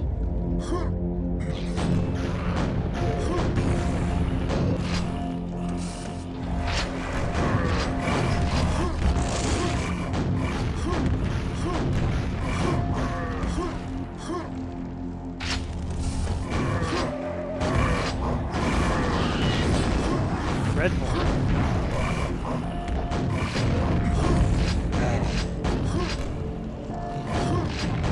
Definitely fired.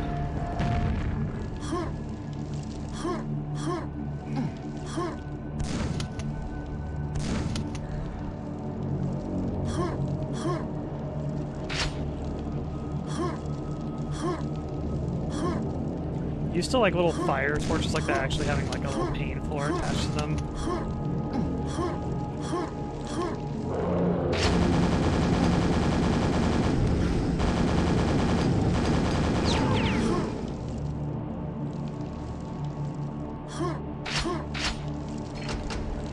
Let's try level 1.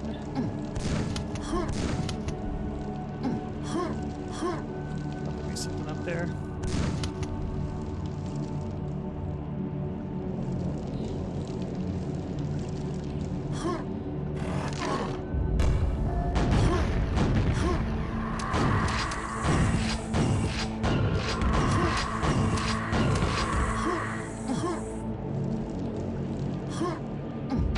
Swimming one. I gotta like jump up all this. I see. Some sort of switch hunt, I guess.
Trials done.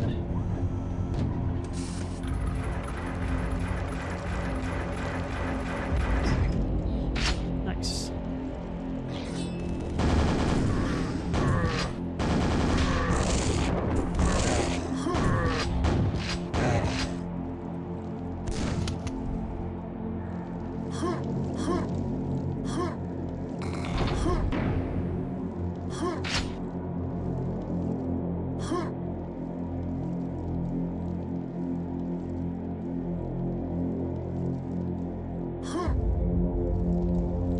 Really been stumbling on the secrets as much on this level.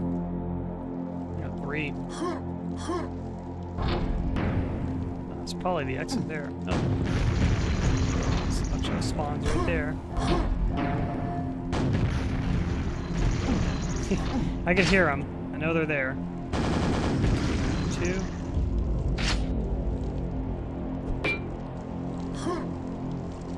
Cute little trap. Please put gaze upon my land one last time. Perhaps you will wish to remain. Assume the exit will be there.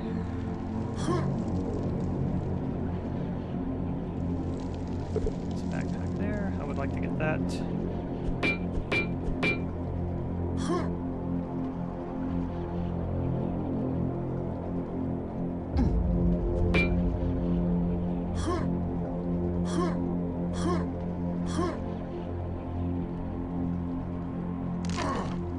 Invisible walls.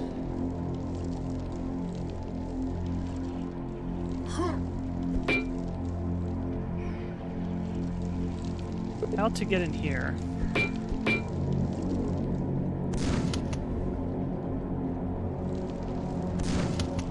Looks like a shoot switch or something.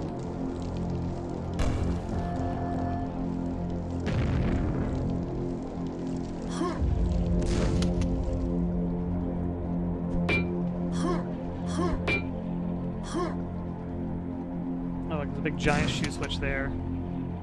2 more to go.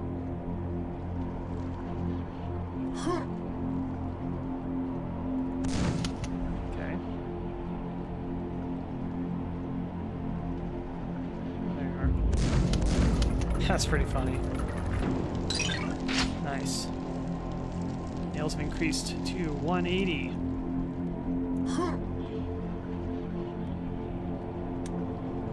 I'm just gonna test and see. Are you the exit? Yes, you are. Oh, I like this clock rotating. That's cool.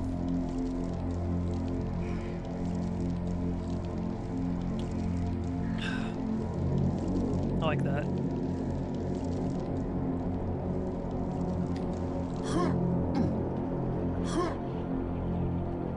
Alright, well, I have a lot of secrets I missed, so I'm just gonna jump around the map. There's one there.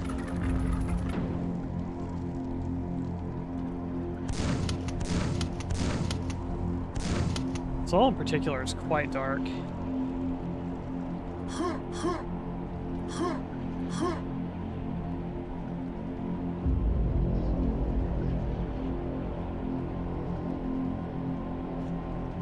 Let's try this.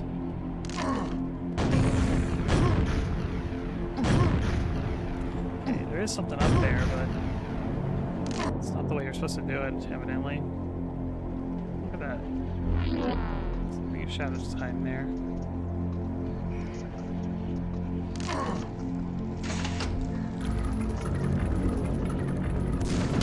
That's what it's for.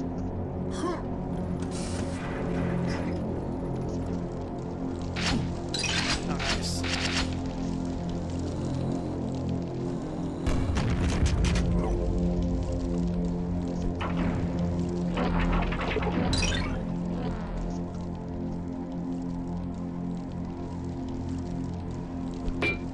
Okay. What's that one there? It's like literally like 3 secrets, like all in the same kind of area.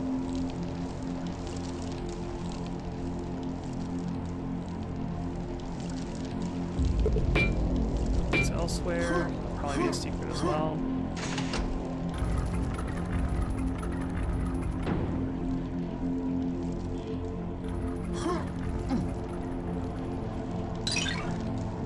Secret health pack. That's pretty cute. Okay, it's the 4th secret in the same area.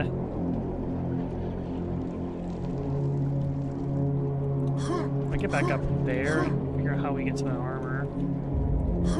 So actually, I would like to get the armor.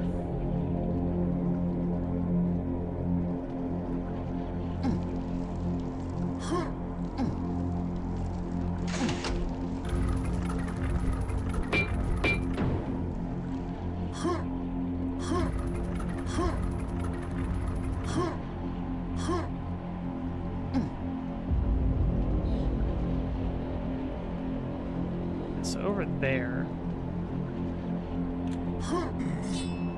Looks like a secret armor over this wall here.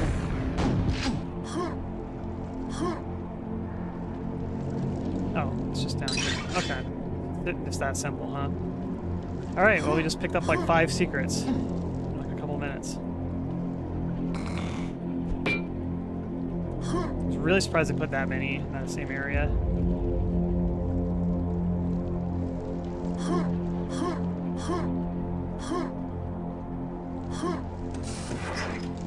That's just a shortcut.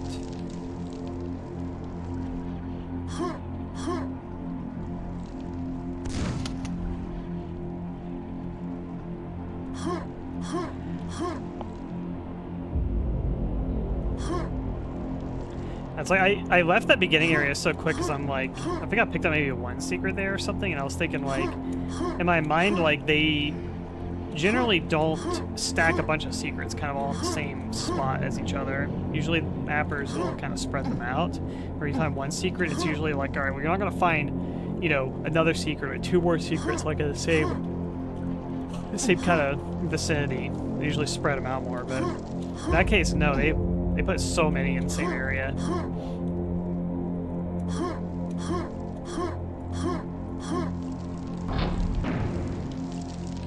I didn't really find any in this area, which I think is suspicious.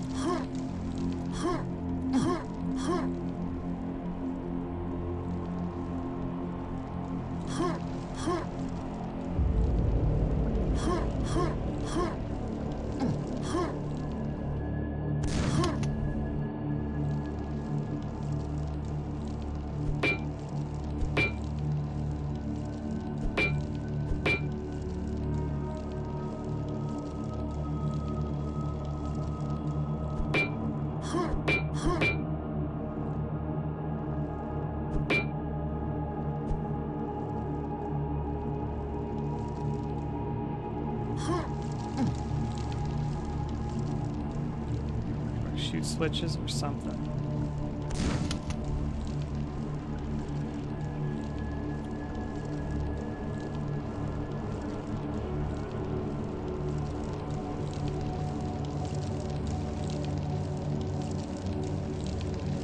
Wish I could see like which level number this is. Also, it doesn't tell me. They just have a name. Matrix of Decay. If I load it, it's like there's like no like level name number.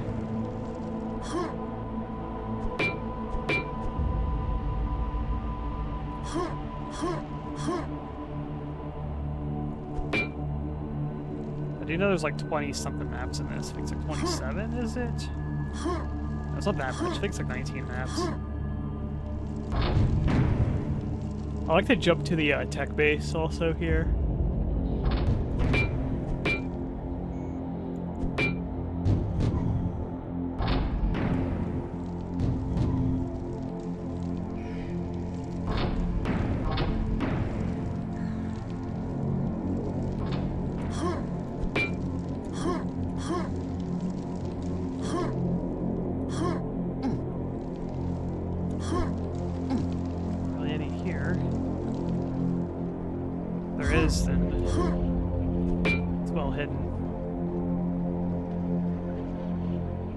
One down in the water.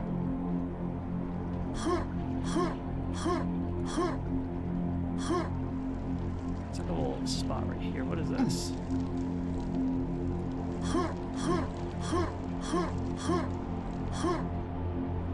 Just connects to here.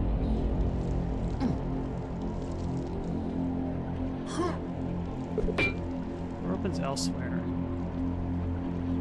Check on the water.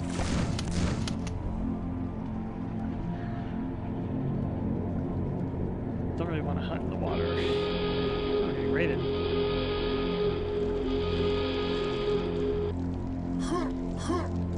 No, Dr. Plague 115. Thank you for the raid.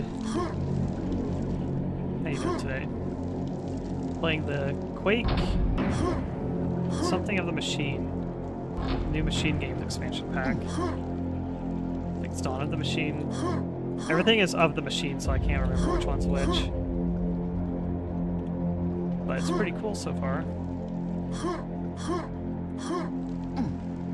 Hope the stream went well.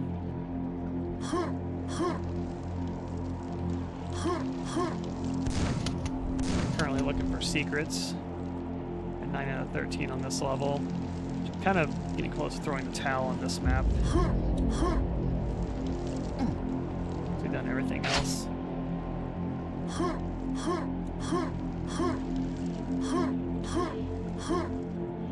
There's one of these armors here too.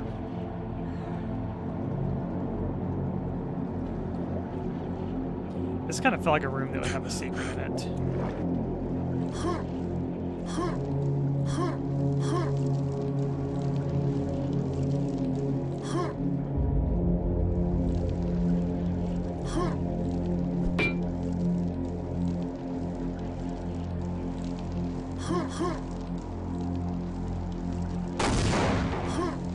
I Thank you for the follow. Playing Quake may have committed the old accidentally for myself panic clicking the rocket. Yeah, the rocket launcher is pretty notorious for that. A lot of it having to do with the splash damage is just crazy on it. Like, grenades got a little bit of splash damage, like I can see in here. So you take a little bit of damage from there, but it's not like too bad. There, but the rocket launcher's like look at that. That is a pretty decent amount of radius there. When an enemy jumps in your face too, point blank rockets are pretty painful.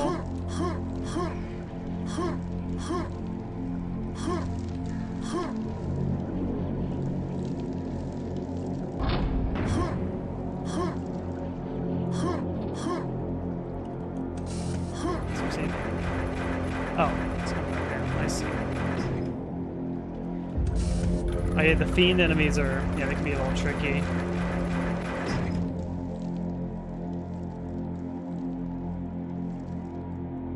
The thing is with the fiends that they're so tanky that,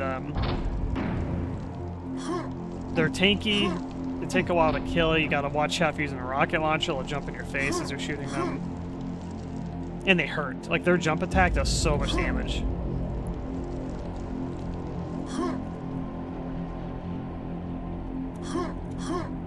So I usually save the nail gun for the fiends usually, and try to kill them quick. Or if you feel confident, use the rocket launcher and blow them up from afar. You know, I bet there's a secret down here, because the game was prompting a door that can be opened down there.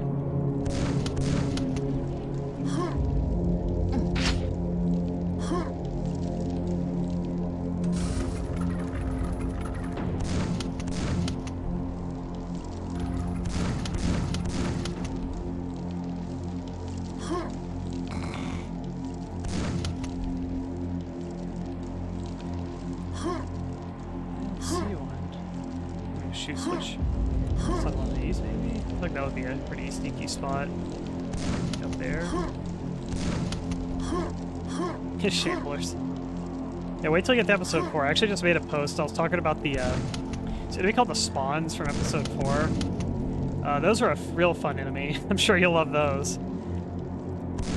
But, yeah, I don't hate any Quake enemies, but they can be pretty tricky at first. A lot of people hate the spawns, episode 4 spawns. Those things are, they are, jumpier bastards, let's just say. More so than the fiends. Okay, there's a little rocket jump spot there. Alright, that's 10. 10's like my quota. I try to go for at least 10 on the map. I feel like there's something down there, though, but they put an invisible wall keeping... Oh! Alright, there it is. That's it. We found it.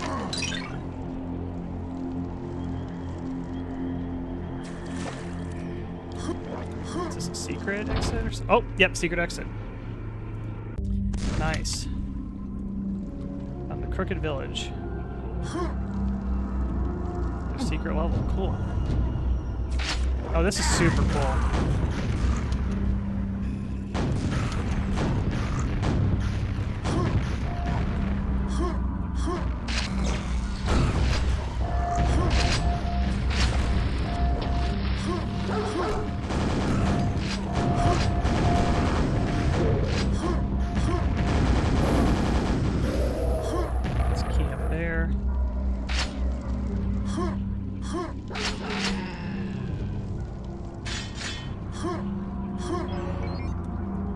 I love the aesthetics of this level. This is so cool.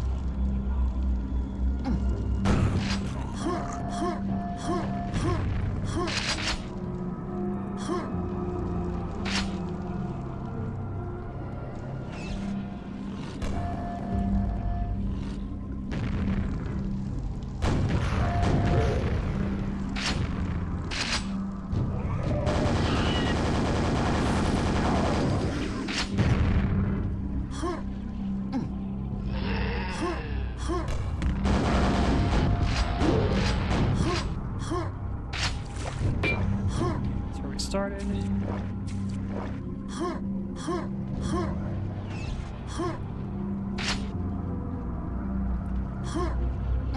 Shamblers are They are like the Archviles in this game. Played Doom, you fought Archviles, and you probably know what I'm talking about.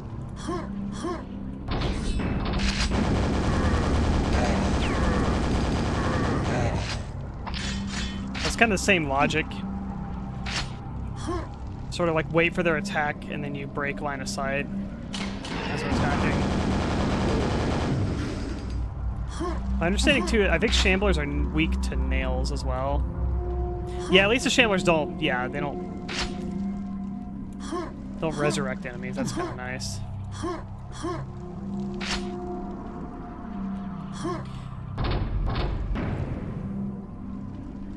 But they don't really tell you in the game, but I do believe that Shamblers are... I always thought this, I need someone to confirm this, but it feels that way definitely, is that Shamblers seem to die faster from nails, and they seem to be resistant to explosives.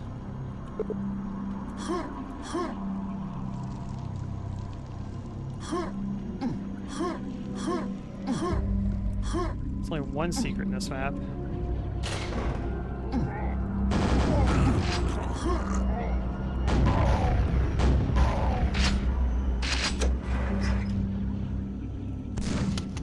I see red. I was thinking shoot switches also. I trust this bridge.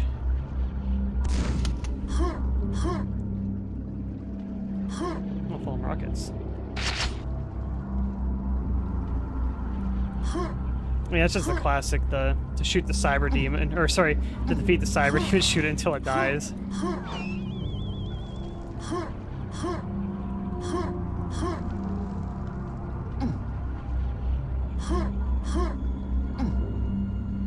Let's save the armor.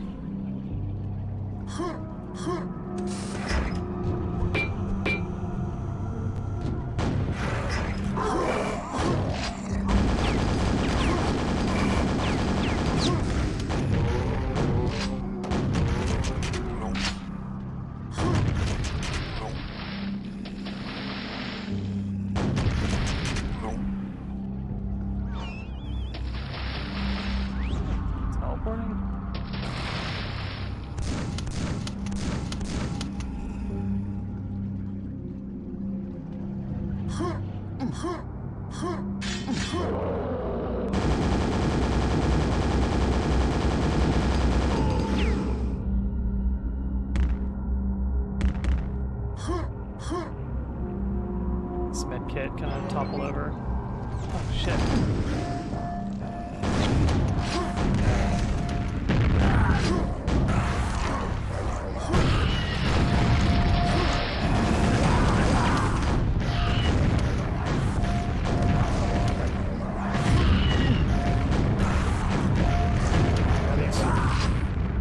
Bomber dogs. Nails.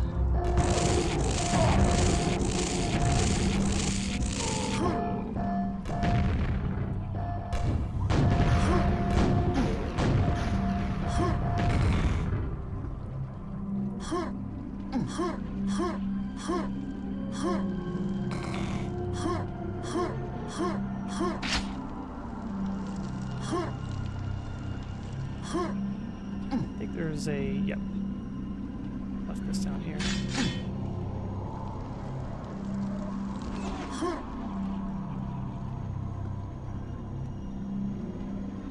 Oh, like halfway through the level.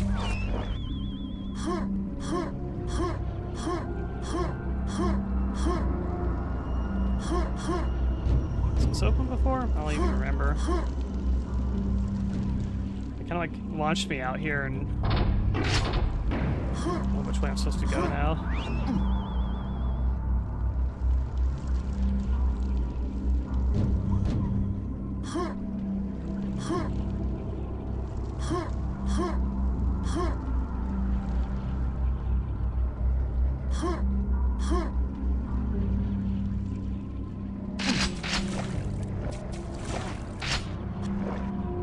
Let's go back down here, maybe.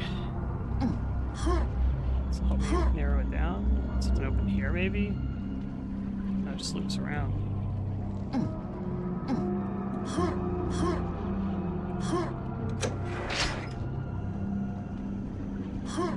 So the main part of the map became like an arena. But I don't know if there's any doors that opened up that weren't previously open. So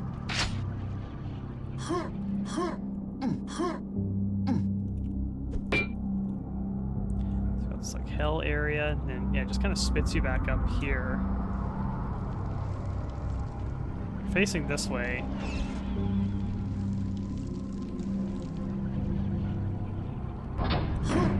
Is this open? This big door here. I don't know if this is open. Yeah, this is new.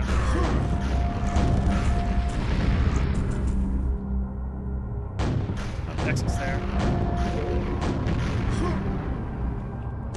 There's one secret, and I had a feeling somehow that the secret would be at the very end. Choose wisely. I always go quad, personally.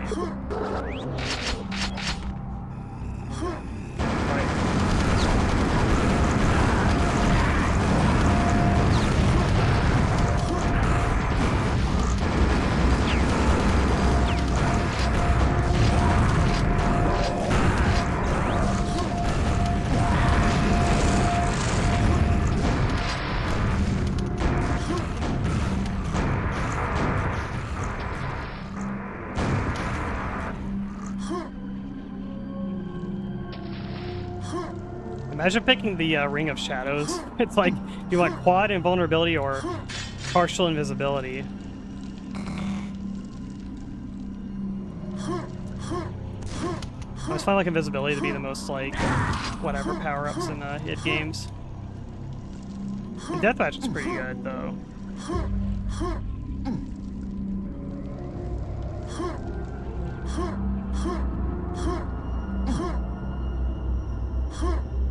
Missing 2 enemies. There's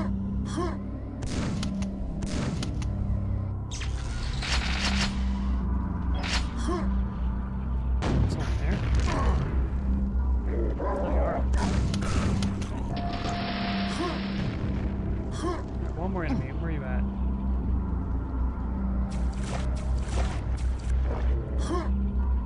Is there a dog somewhere?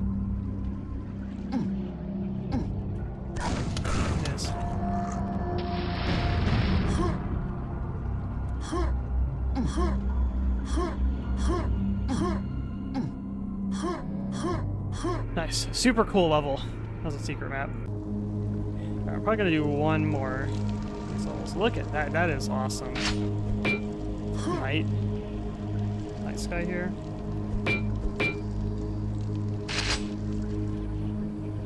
Yeah, I'm loving the visuals in these levels. Sacrifice.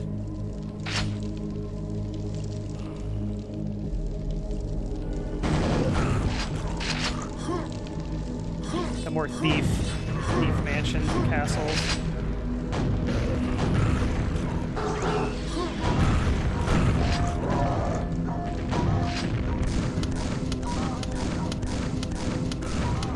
Spawn dog enemies are so funny.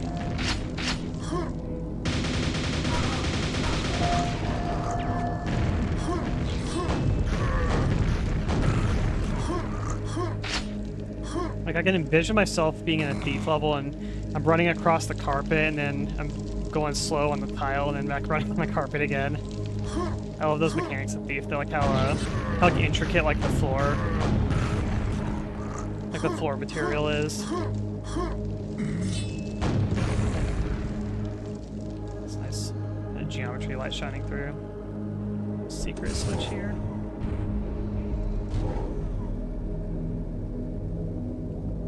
That's torture chamber.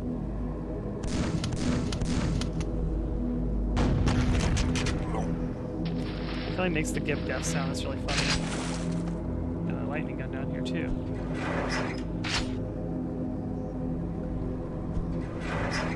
So it's outside. Oh, this didn't count as a secret, what? It's clearly a secret.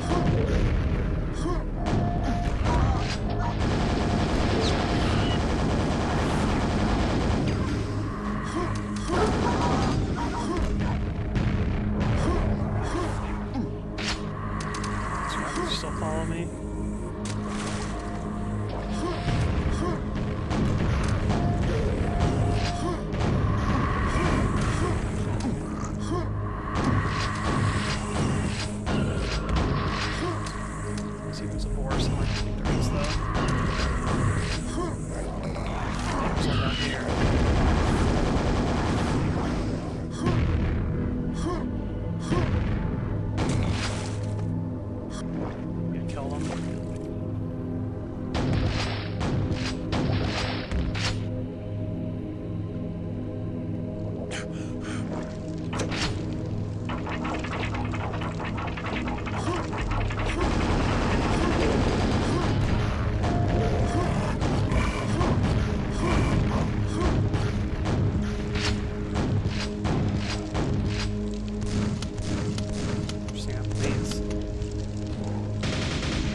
texture.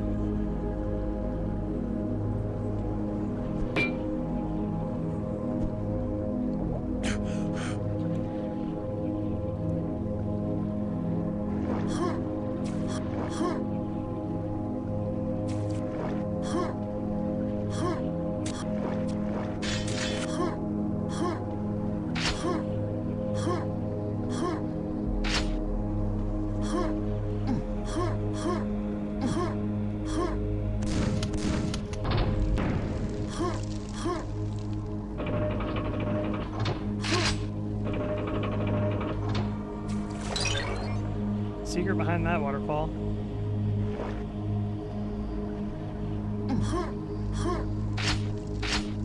Was half expecting that.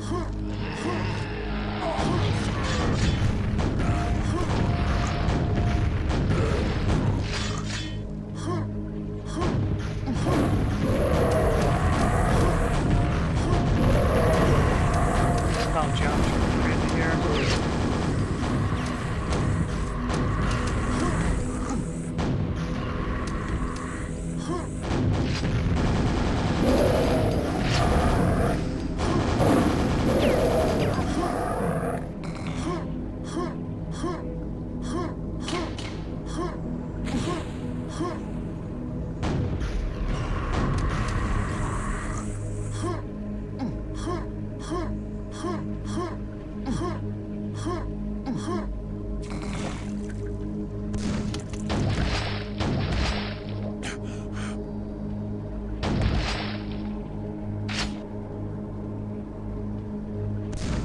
Bubble spot here. Yeah, I had a feeling it was a secret.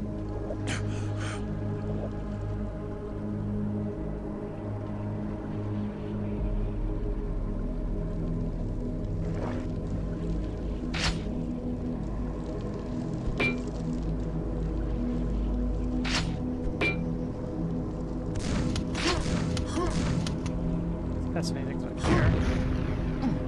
Nope.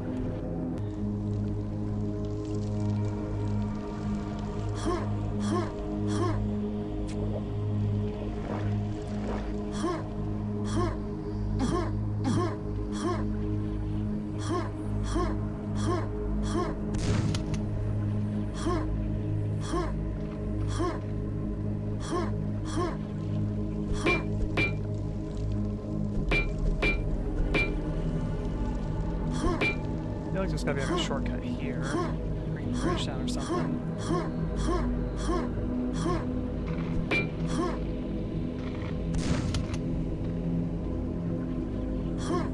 Back in here. Some cat statues again. Look at that, another secret. Oh, we're back at the beginning. Cool. Raided again. Getting a Love X knife raid this time. Happy birthday. Today is Love X knife's birthday, if you guys don't know. So I would recommend a happy birthday. You're playing Tech War. Holy shit, that's amazing. Which I believe was there's a spawn right there. Get the hell out of here. I believe Tech War was, I don't know if it was the first, but it was like one of the first like actual build engine games, what I remember. I think the first build engine game was actually Ken's Labyrinth, which was made by Ken Silverman, made the engine. I think Tech War I don't know if Tech War came out first and it was like licensing his engine or which one it is. That's fucking crazy. I've heard that game's terrible. I've never played it myself.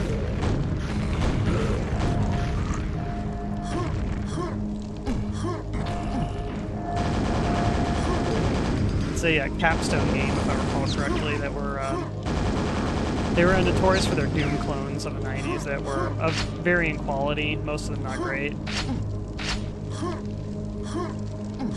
Surprisingly alright for the little you played. Yeah, I know they did like Corridor 7, I think, was like one of the first games. I actually always wanted to play Corridor 7, even though like the game's evidently pretty mid. Like something about Corridor 7 just like looks cool to me, even though it's evidently a junky game. Cruelty Squad at home. Yeah, they did that. I think they did Witch Haven as well. I hear some people seem to really like Witch Haven. I think Capstone did that as well.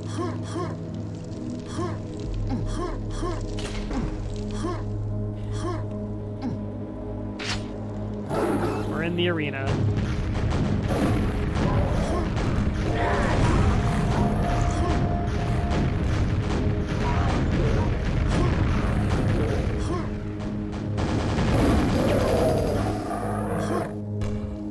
It's 2026 Quake. This map set's quite cool. I feel like the aesthetics and visuals of these maps are really good. Maps are pretty fun too. I got a few new enemies, variants in them and whatnot. Some decent level design.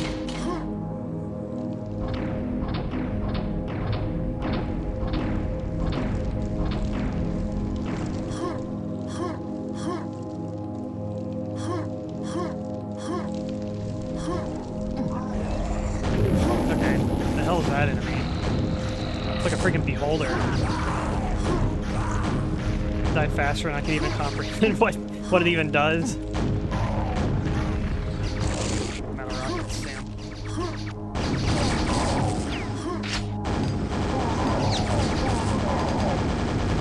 Oh, he's like a fireball launcher.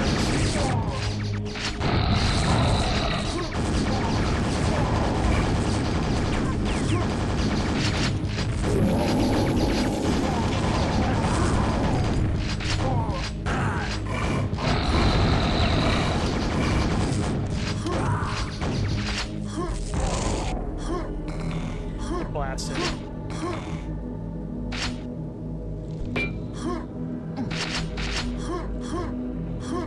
I hope your stream went really good. Hope Tech War was fun.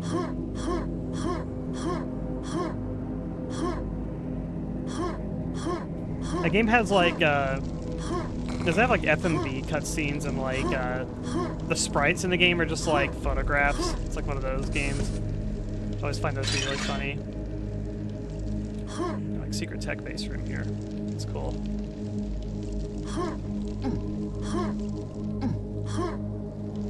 Yeah, Mortal Kombat photo sprites. I love those. The Rise of the Triad is really good with doing that too.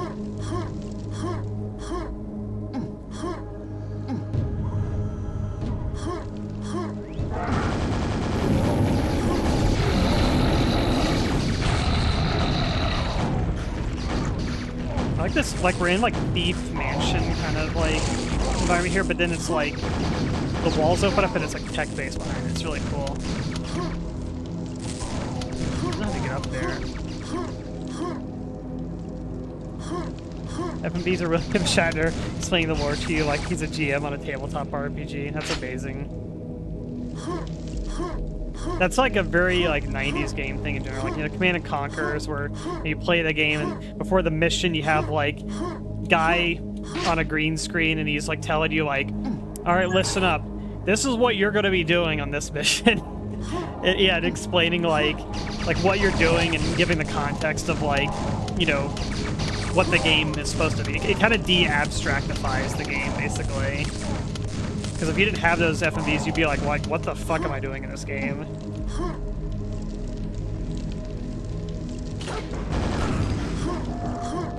The grenade dogs. It still happens in Japanese games. They still do that to this day.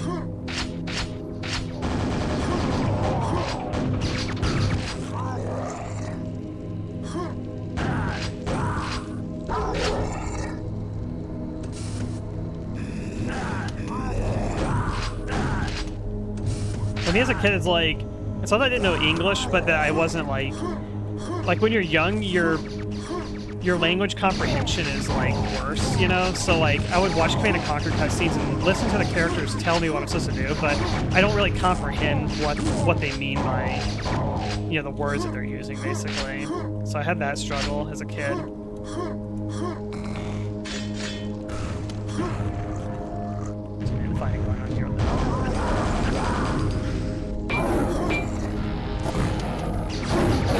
like a, if I can shoot through that.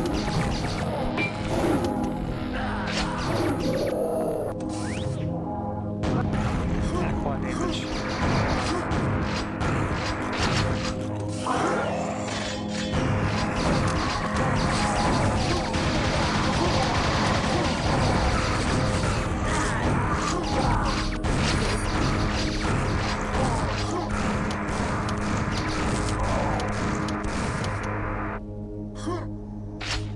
these little gaps in the floor, like they stop your momentum.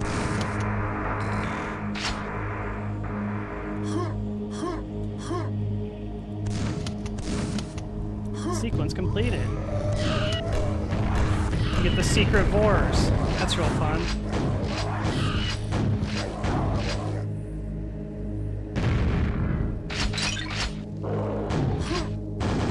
Secret Shambler too.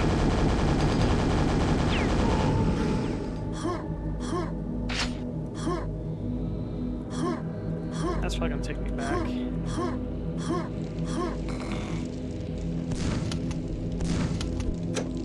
Some of these shoot switches, like you have to hit it with an axe to activate it. Nice. Shell capacity.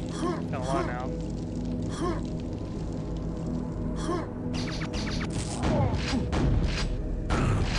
Die. That's where the infighting was going on. Not sure why. As well as 15 secrets. It's a little more unusual. This one here, like, I'm really surprised. This was not a secret. This whole area. I had to hit like a switch and get back here. I almost feel like it was like the trigger didn't work or something.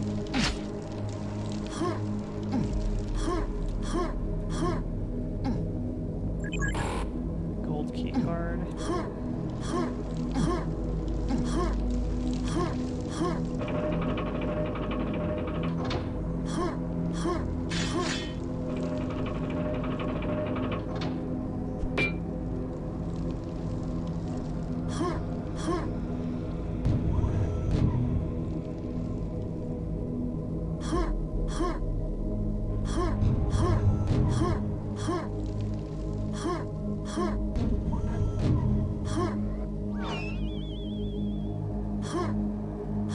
If I go back here.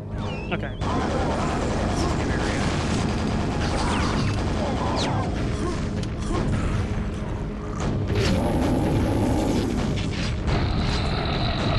Enemies seem to be weak to explosive.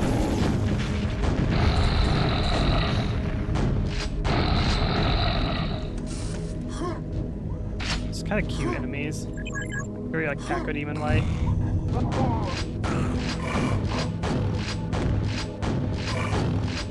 I don't like the guys turning into fiends. You never know what's going to happen.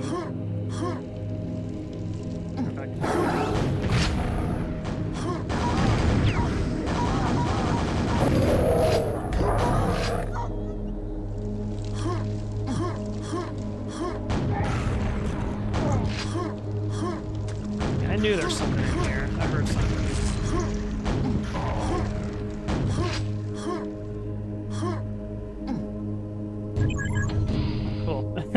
The stained glass control room. Awesome. I love it. The doorway leading out has opened.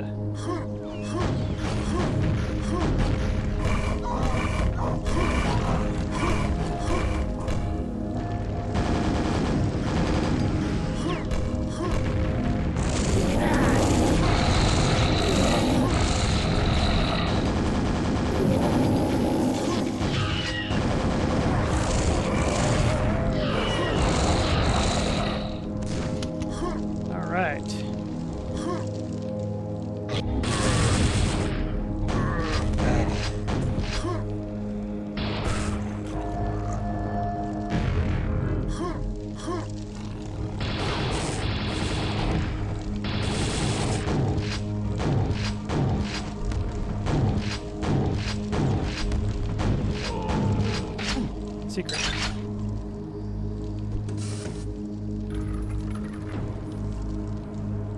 Secret and a secret? Question mark? No? I think it's hinting me to another one. Yeah, there's a HP upgrade in there.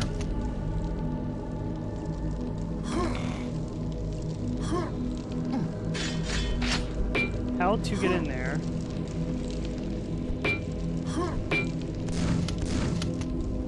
Cat statue there. Oh. Fucking jump scared me. That's like a texture swap of the picture.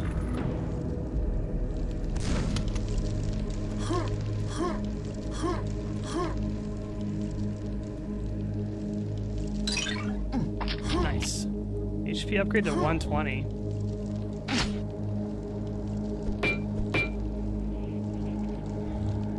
Like that gave me like a 20 HP increase. That was a 100. Went from 100 to 120, maybe?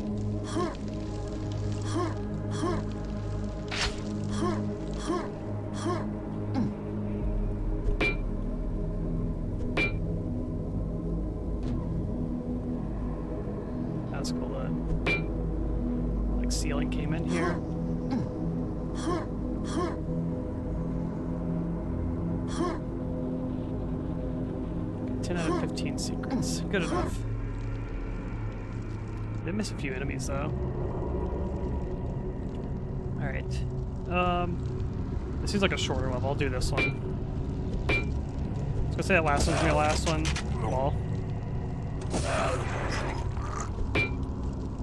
This only has 100 enemies and 7 secrets, so we'll do this one.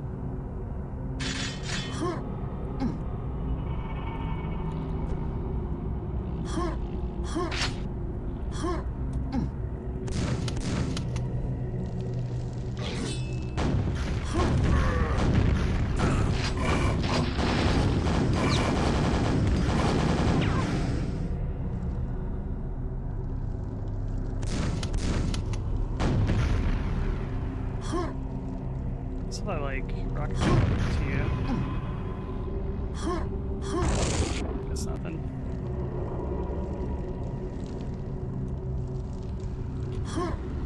I saw that Stalker 2 is getting a DLC. I think it's a pretty big DLC and a big update on the 20th of August, which is like right around the corner. I'm like, oh shit. I'm kind of debating if I want to revisit Stalker 2 or not. I didn't hate Stalker 2, but it ran like crap on my previous computer.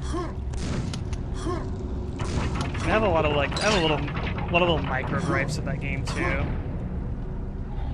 It's not a bad game though. I'm kind of curious to revisit it. I ended up like throwing in the towel of the game too, because like just the quests, the like main quests are like starting to break at times. And that shit was just like driving me nuts.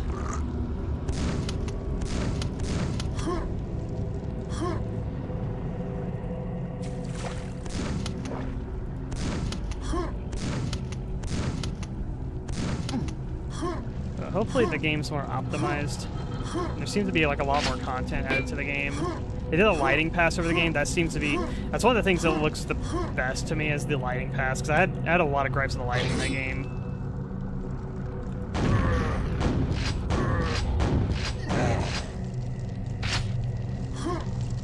I played that in like, God, what year was that? 24? I think it was 24 when it came out, wasn't it?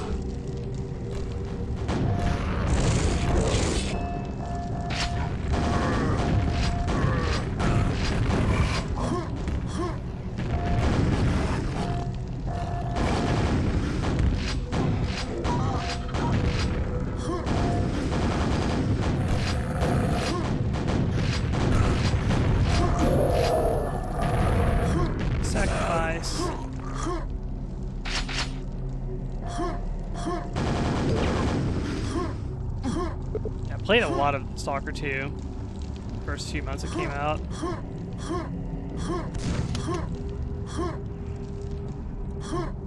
Oh, it's an invisible wall.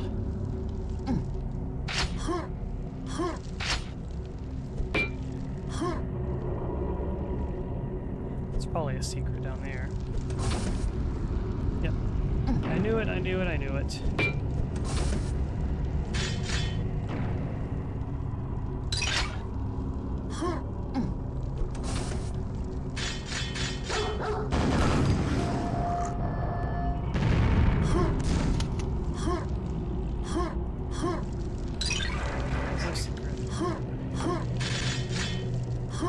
How to get armor.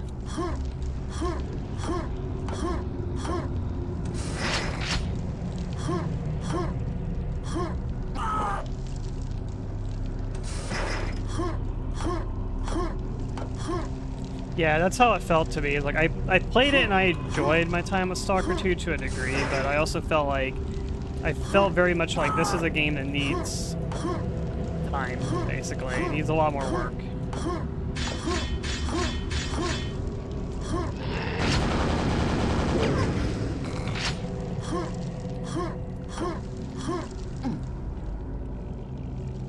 Just in a circle, what the hell?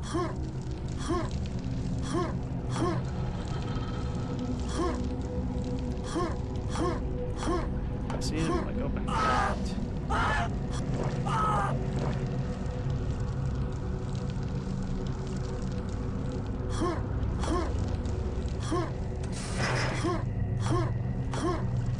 Now this is open. I should be able to. Oh, you want to talk now?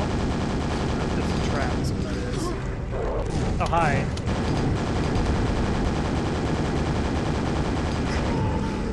There's freaking trap there.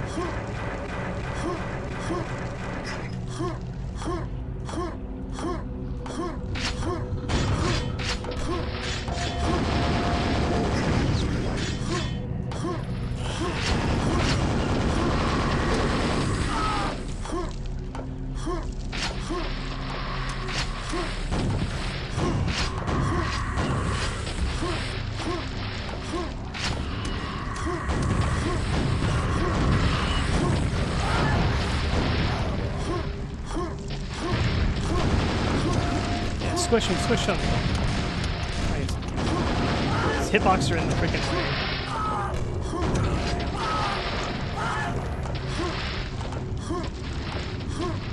That was a cool sequence, I really like that. I like environmental kind of like pressure like that.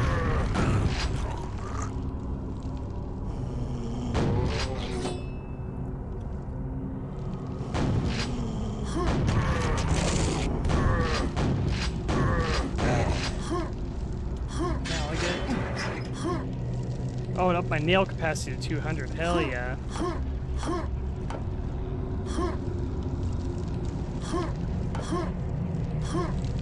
Makes me wonder, is that supposed to be like an upgrade for like all the ammo types? It just caps them all to the highest. I might have been already like capped out with the. Oh wait, no, I think that was just a nail one specifically. So if I was the generic backpack model. Don't have any rockets, so I can't kill that bastard in there.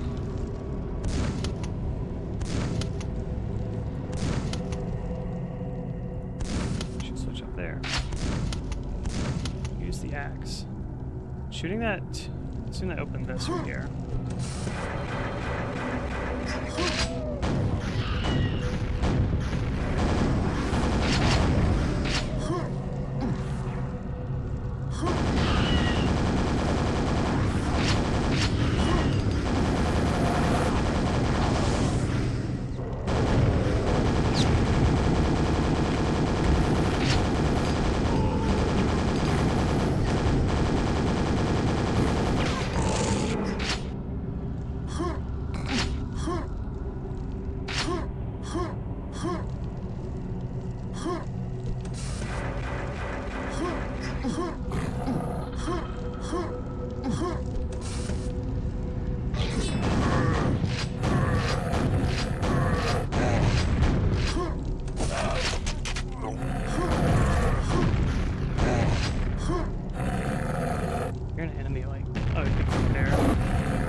Get gibbed, get gibbed, get gibbed. We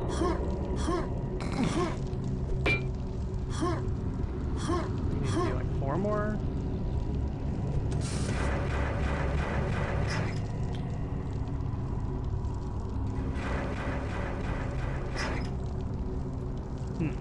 That window's different color. Yeah, I know. Don't shoot! I'm with the science team! Use the axe!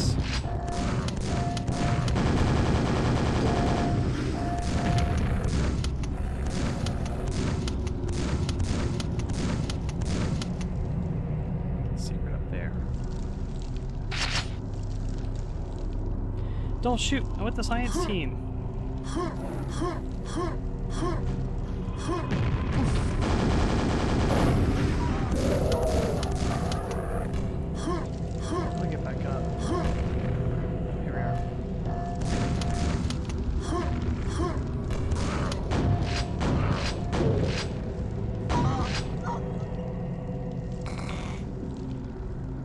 opened up. It's a secret. Nice.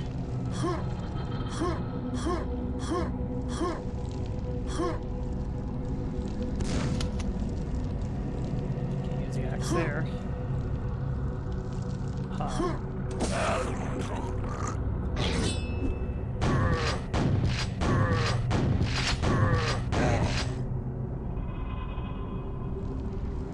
Was the microphone too quiet? Nobody's been saying anything. You're the first person to say that. Maybe your speakers are too low.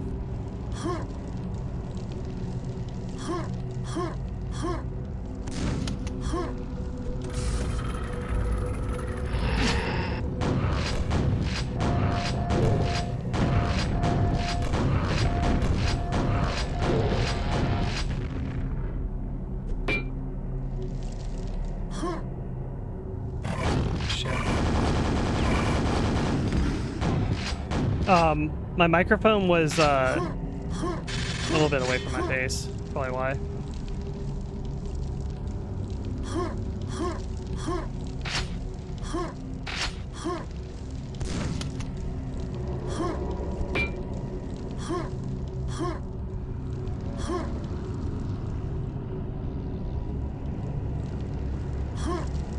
Oh yeah, it's this guy. What is the meaning of this?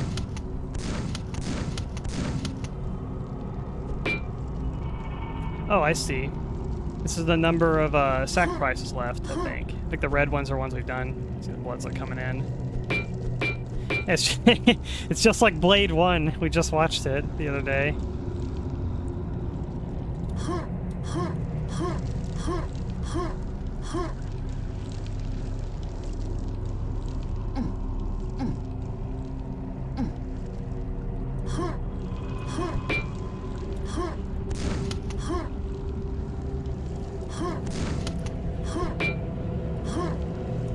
Machine Games Quake 1 on a scale of 1 to 10. This map set's pretty solid so far. I have I feel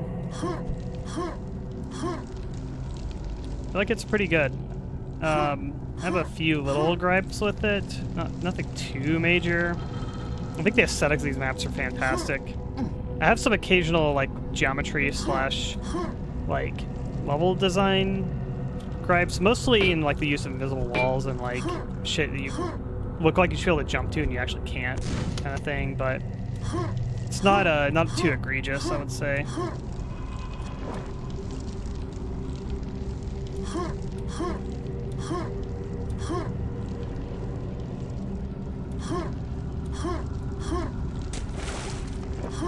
So this one drops you into secret land. Oh.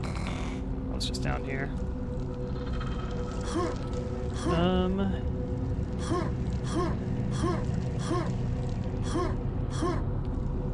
It's not sure like what direction to go in to like hunt down the correct ritual spots.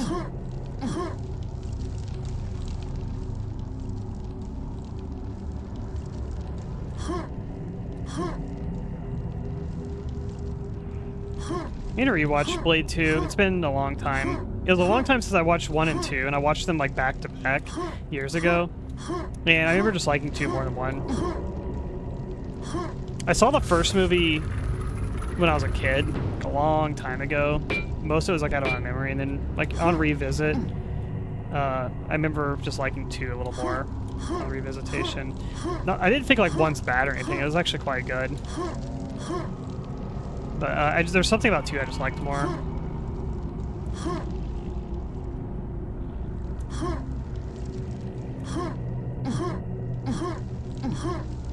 Only like halfway through the monsters on this map. What the hell?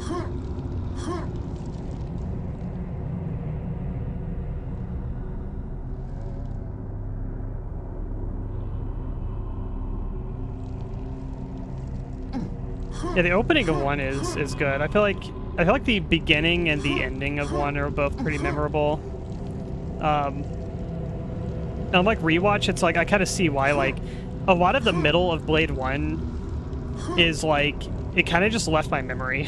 I forgot like the entire like middle I just memory hold that shit like the whole like middle act of the movie. Just forgot everything basically.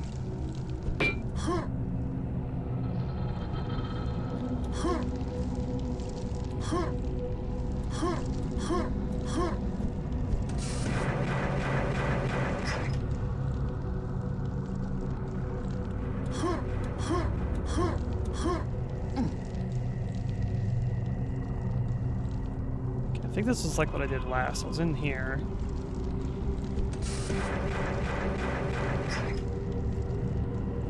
One's more gritty, two's a bit more theatrical. Yeah, the first movie definitely, it is gritty. It feels like it is comical. Like, I'd say for its time, it's a like dark and gritty movie. To me, it's kind of campy. Like on revisitation, it's like, I feel like it's a pretty funny and campy movie in a lot of ways, but I can see like for its time it being very like gritty. It's very over the top, like, and it's like violence and gore is like it's kind of fucking crazy in Blade 1. The CG doesn't fully hold up, I feel like, but I feel like it's also still fun. Yeah, they're not like Spawn. Like Spawn is fucking like stupid. Blade, I don't think it's stupid. I think it's like campy. I'm trying to finish this level. This is gonna be on my last level, but I'm currently gotten lost on where to go in this level now.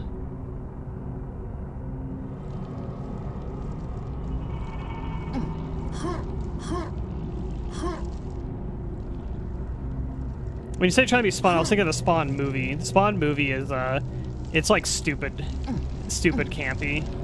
Spawn's show is like super giga gritty dark in comparison. Just to clarify.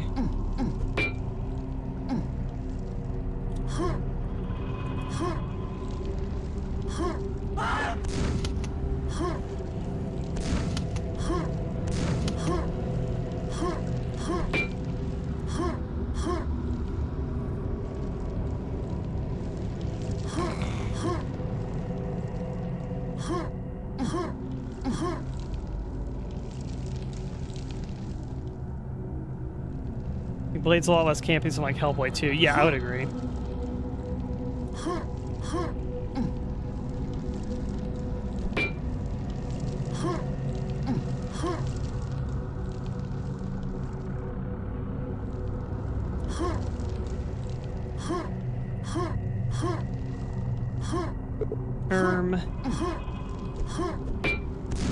Level designer.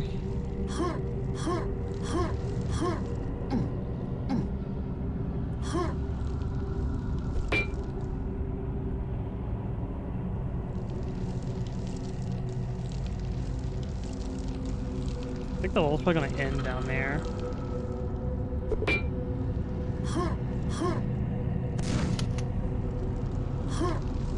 I don't think I've ever gone up here. Yeah, I completely missed this. Okay.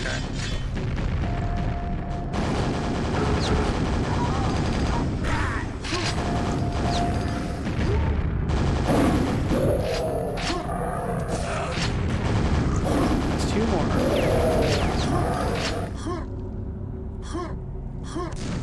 Use the axe. Okay, let's use it. Okay, I think I didn't need to do it that way.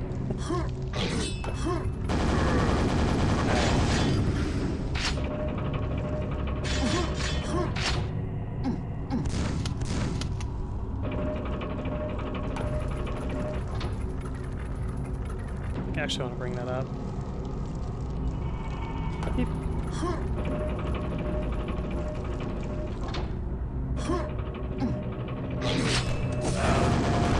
Just one more.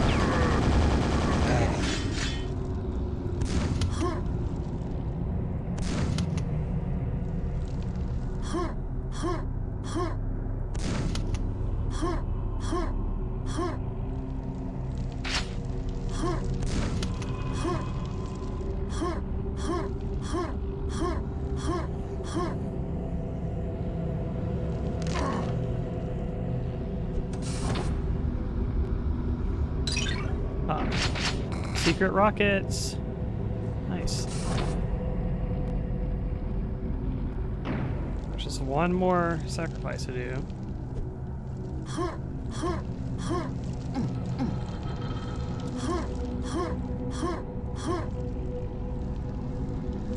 Yeah, this is telling me that there's a spot somewhere on the right side. It's probably this direction or something that I missed. I don't know why they made a Doom movie, not a Quake movie. I'd say Doom is a little more widespreadly recognized than Quake is a little more in the mainstream audience, I would say. Also, Doom 3, like, just came out as well, and that was a whole ordeal. So I think it was like Doom was relevant, so they made a movie based on that. That would make the most sense to me. The fact that it's like... See, those two are lit up, and then this one's missing one. So I think it's like in an area I've been in. It's probably somewhere over here. There's a sacrifice switch that I've missed somewhere.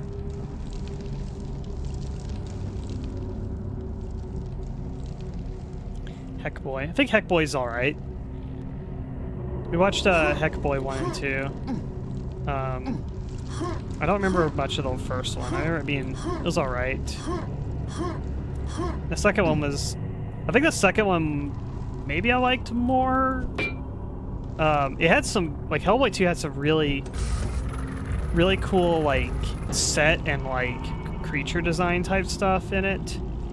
I think the actual, like, structure of the movie was, like... It was, like, fine. It's kind of... It was alright. Okay, so that's one sacrifice there.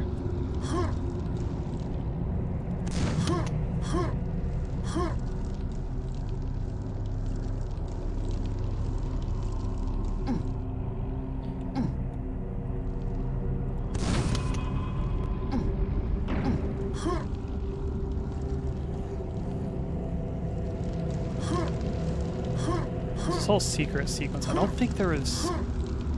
Yeah, this is like a secret. There's like no sacrifice down here. I don't believe. See, Pan's Labyrinth, Shellwatcher, is that... This is Del Toro fraud, like I suspect. Pan's Labyrinth is pretty good, I would say. I remember liking it.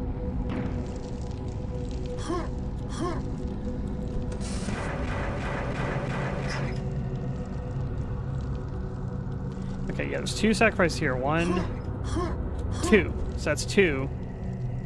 This previous area, I've only found one. So I think that's where I'm missing one. Oh, I want that.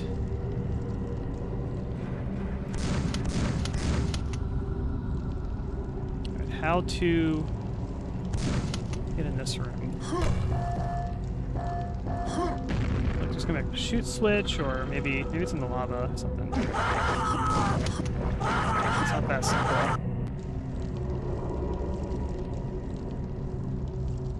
Del Toro did Hellboy. Did he do both Hellboys, like 1 and 2?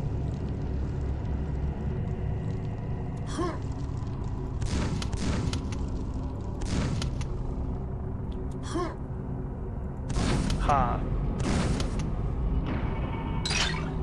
Nice. Cell capacity 140. I've got a whole lot of lightning ammo. Yeah, Del Toro's like, I'd say, I think most of his movies are between like fine to pretty good, I would say.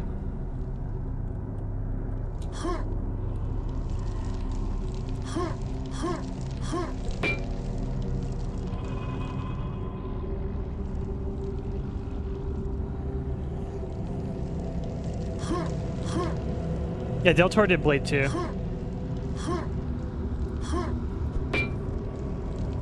So there's that one sacrifice here, so I'm missing one in this area.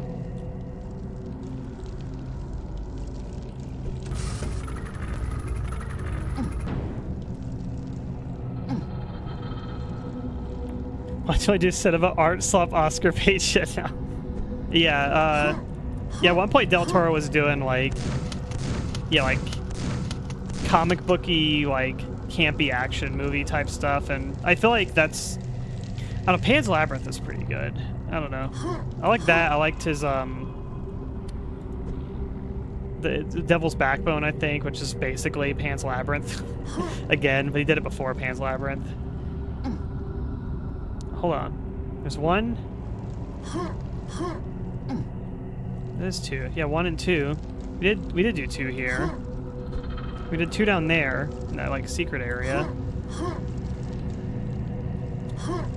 2, 1, 2, 1, 2.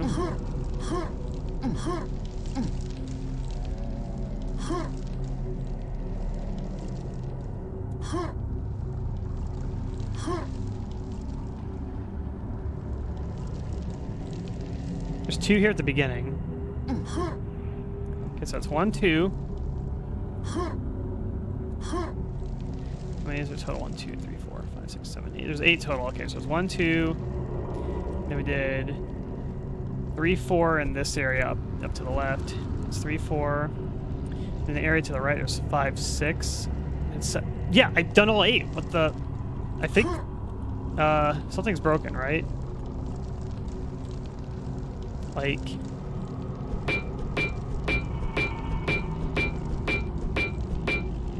I swear I've done all 8. So that's 1, 2.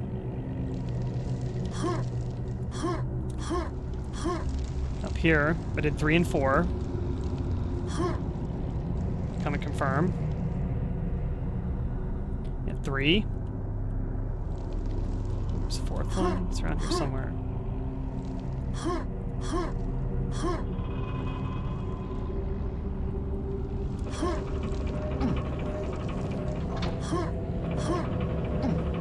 Hit 4. It says 3 and 4.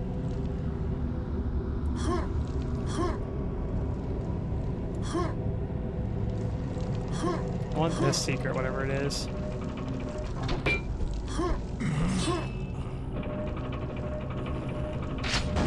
This isn't real.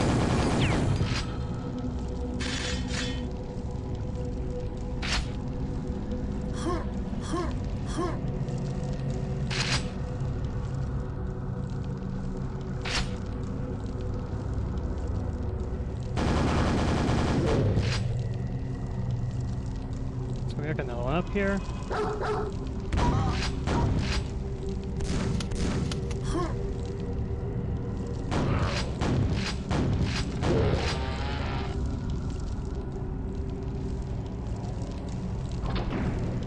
Oh, okay, so there's one I missed. Yeah, I swear I did 8 total though.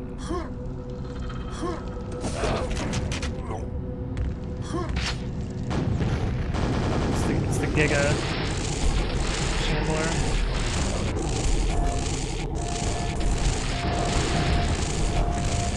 Come dead.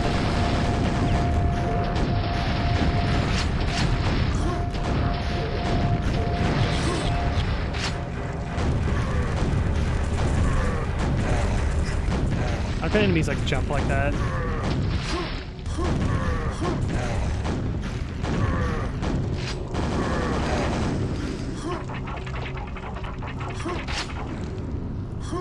Now there's 8 like buttons in there, and I know I've hit 8 buttons total. So I got worried if the game was bugged, because I have run into shit like that.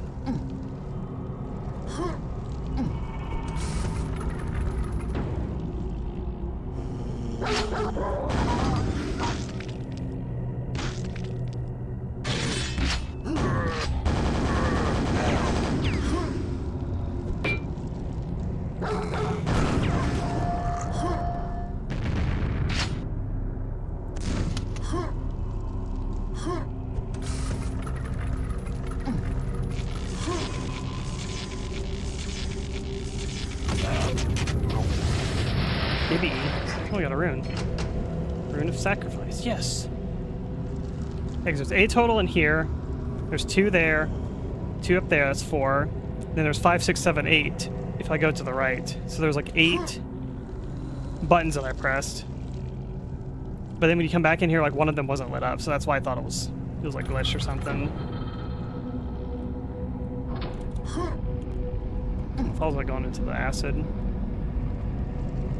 boss time?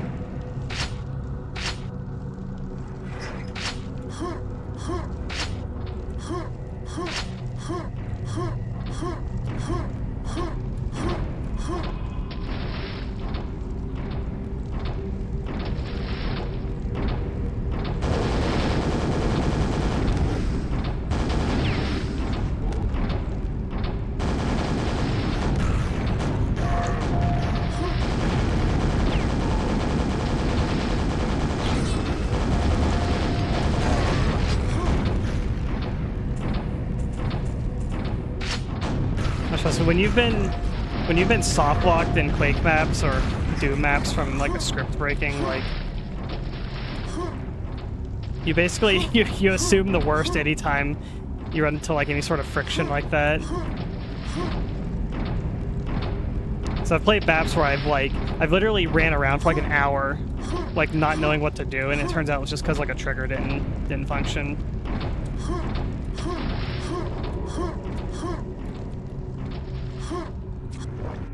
Nice. We got almost all the secrets. Oh, I'm gonna load so I can read that. I'm used to like clicking and like skipping the slow text reading. I have to read like, you have gained a rune of power. New paths have opened before you. Some in the present, some in the past. Enter the runic nexus and retrace your steps. Seek the new paths. Find the 3 remaining runes of power and open the way to the nightmare machine. It's too slow. Alright, so we made it to the hub. Wow. Rune of Sacrifice. You've been here. Okay, so that's the first one. That's like that broke basically. Channel 4 there. Wow, so we got 1, 2, we got like 3 other episodes to do. Yeah, I was under the impression that like we were like halfway through this or some shit, but now we're just like through the first quarter of it.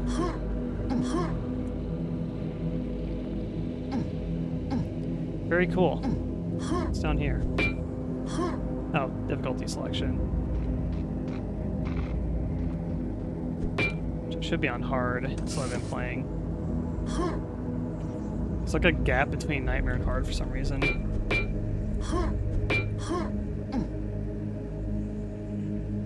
Yeah, I didn't really expect a hub. But also, it's like now that I have the Rune of Sacrifice, I think is the one I got. The Rune of Sacrifice. You can like go back and play levels again, and there's like doors that aren't open before now. Or there's doors that were previously unopenable you can go to now.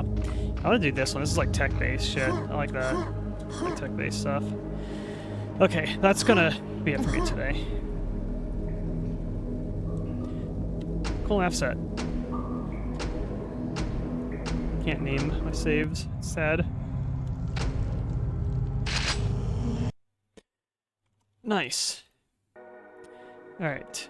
Oh, thank you all for being here. I might stream some more either tomorrow or Sunday. If I do come back, we'll play some more Quake through this map set. Cool free content. Thanks, Machine Games. Thanks. I was gonna say Bethesda, but not to say, oh, thanks, Microsoft. Thanks for the content.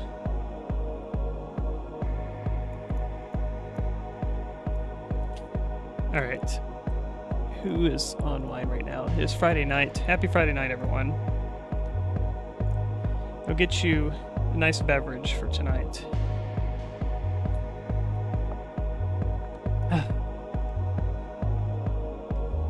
Saturday morning now? Oh, you're right. It's 12:11. Shoot. Happy Saturday morning. Alrighty. Hope you all have a good night. Let's raid. I'm gonna raid Hoobie. Alright. We'll see you all later. Peace.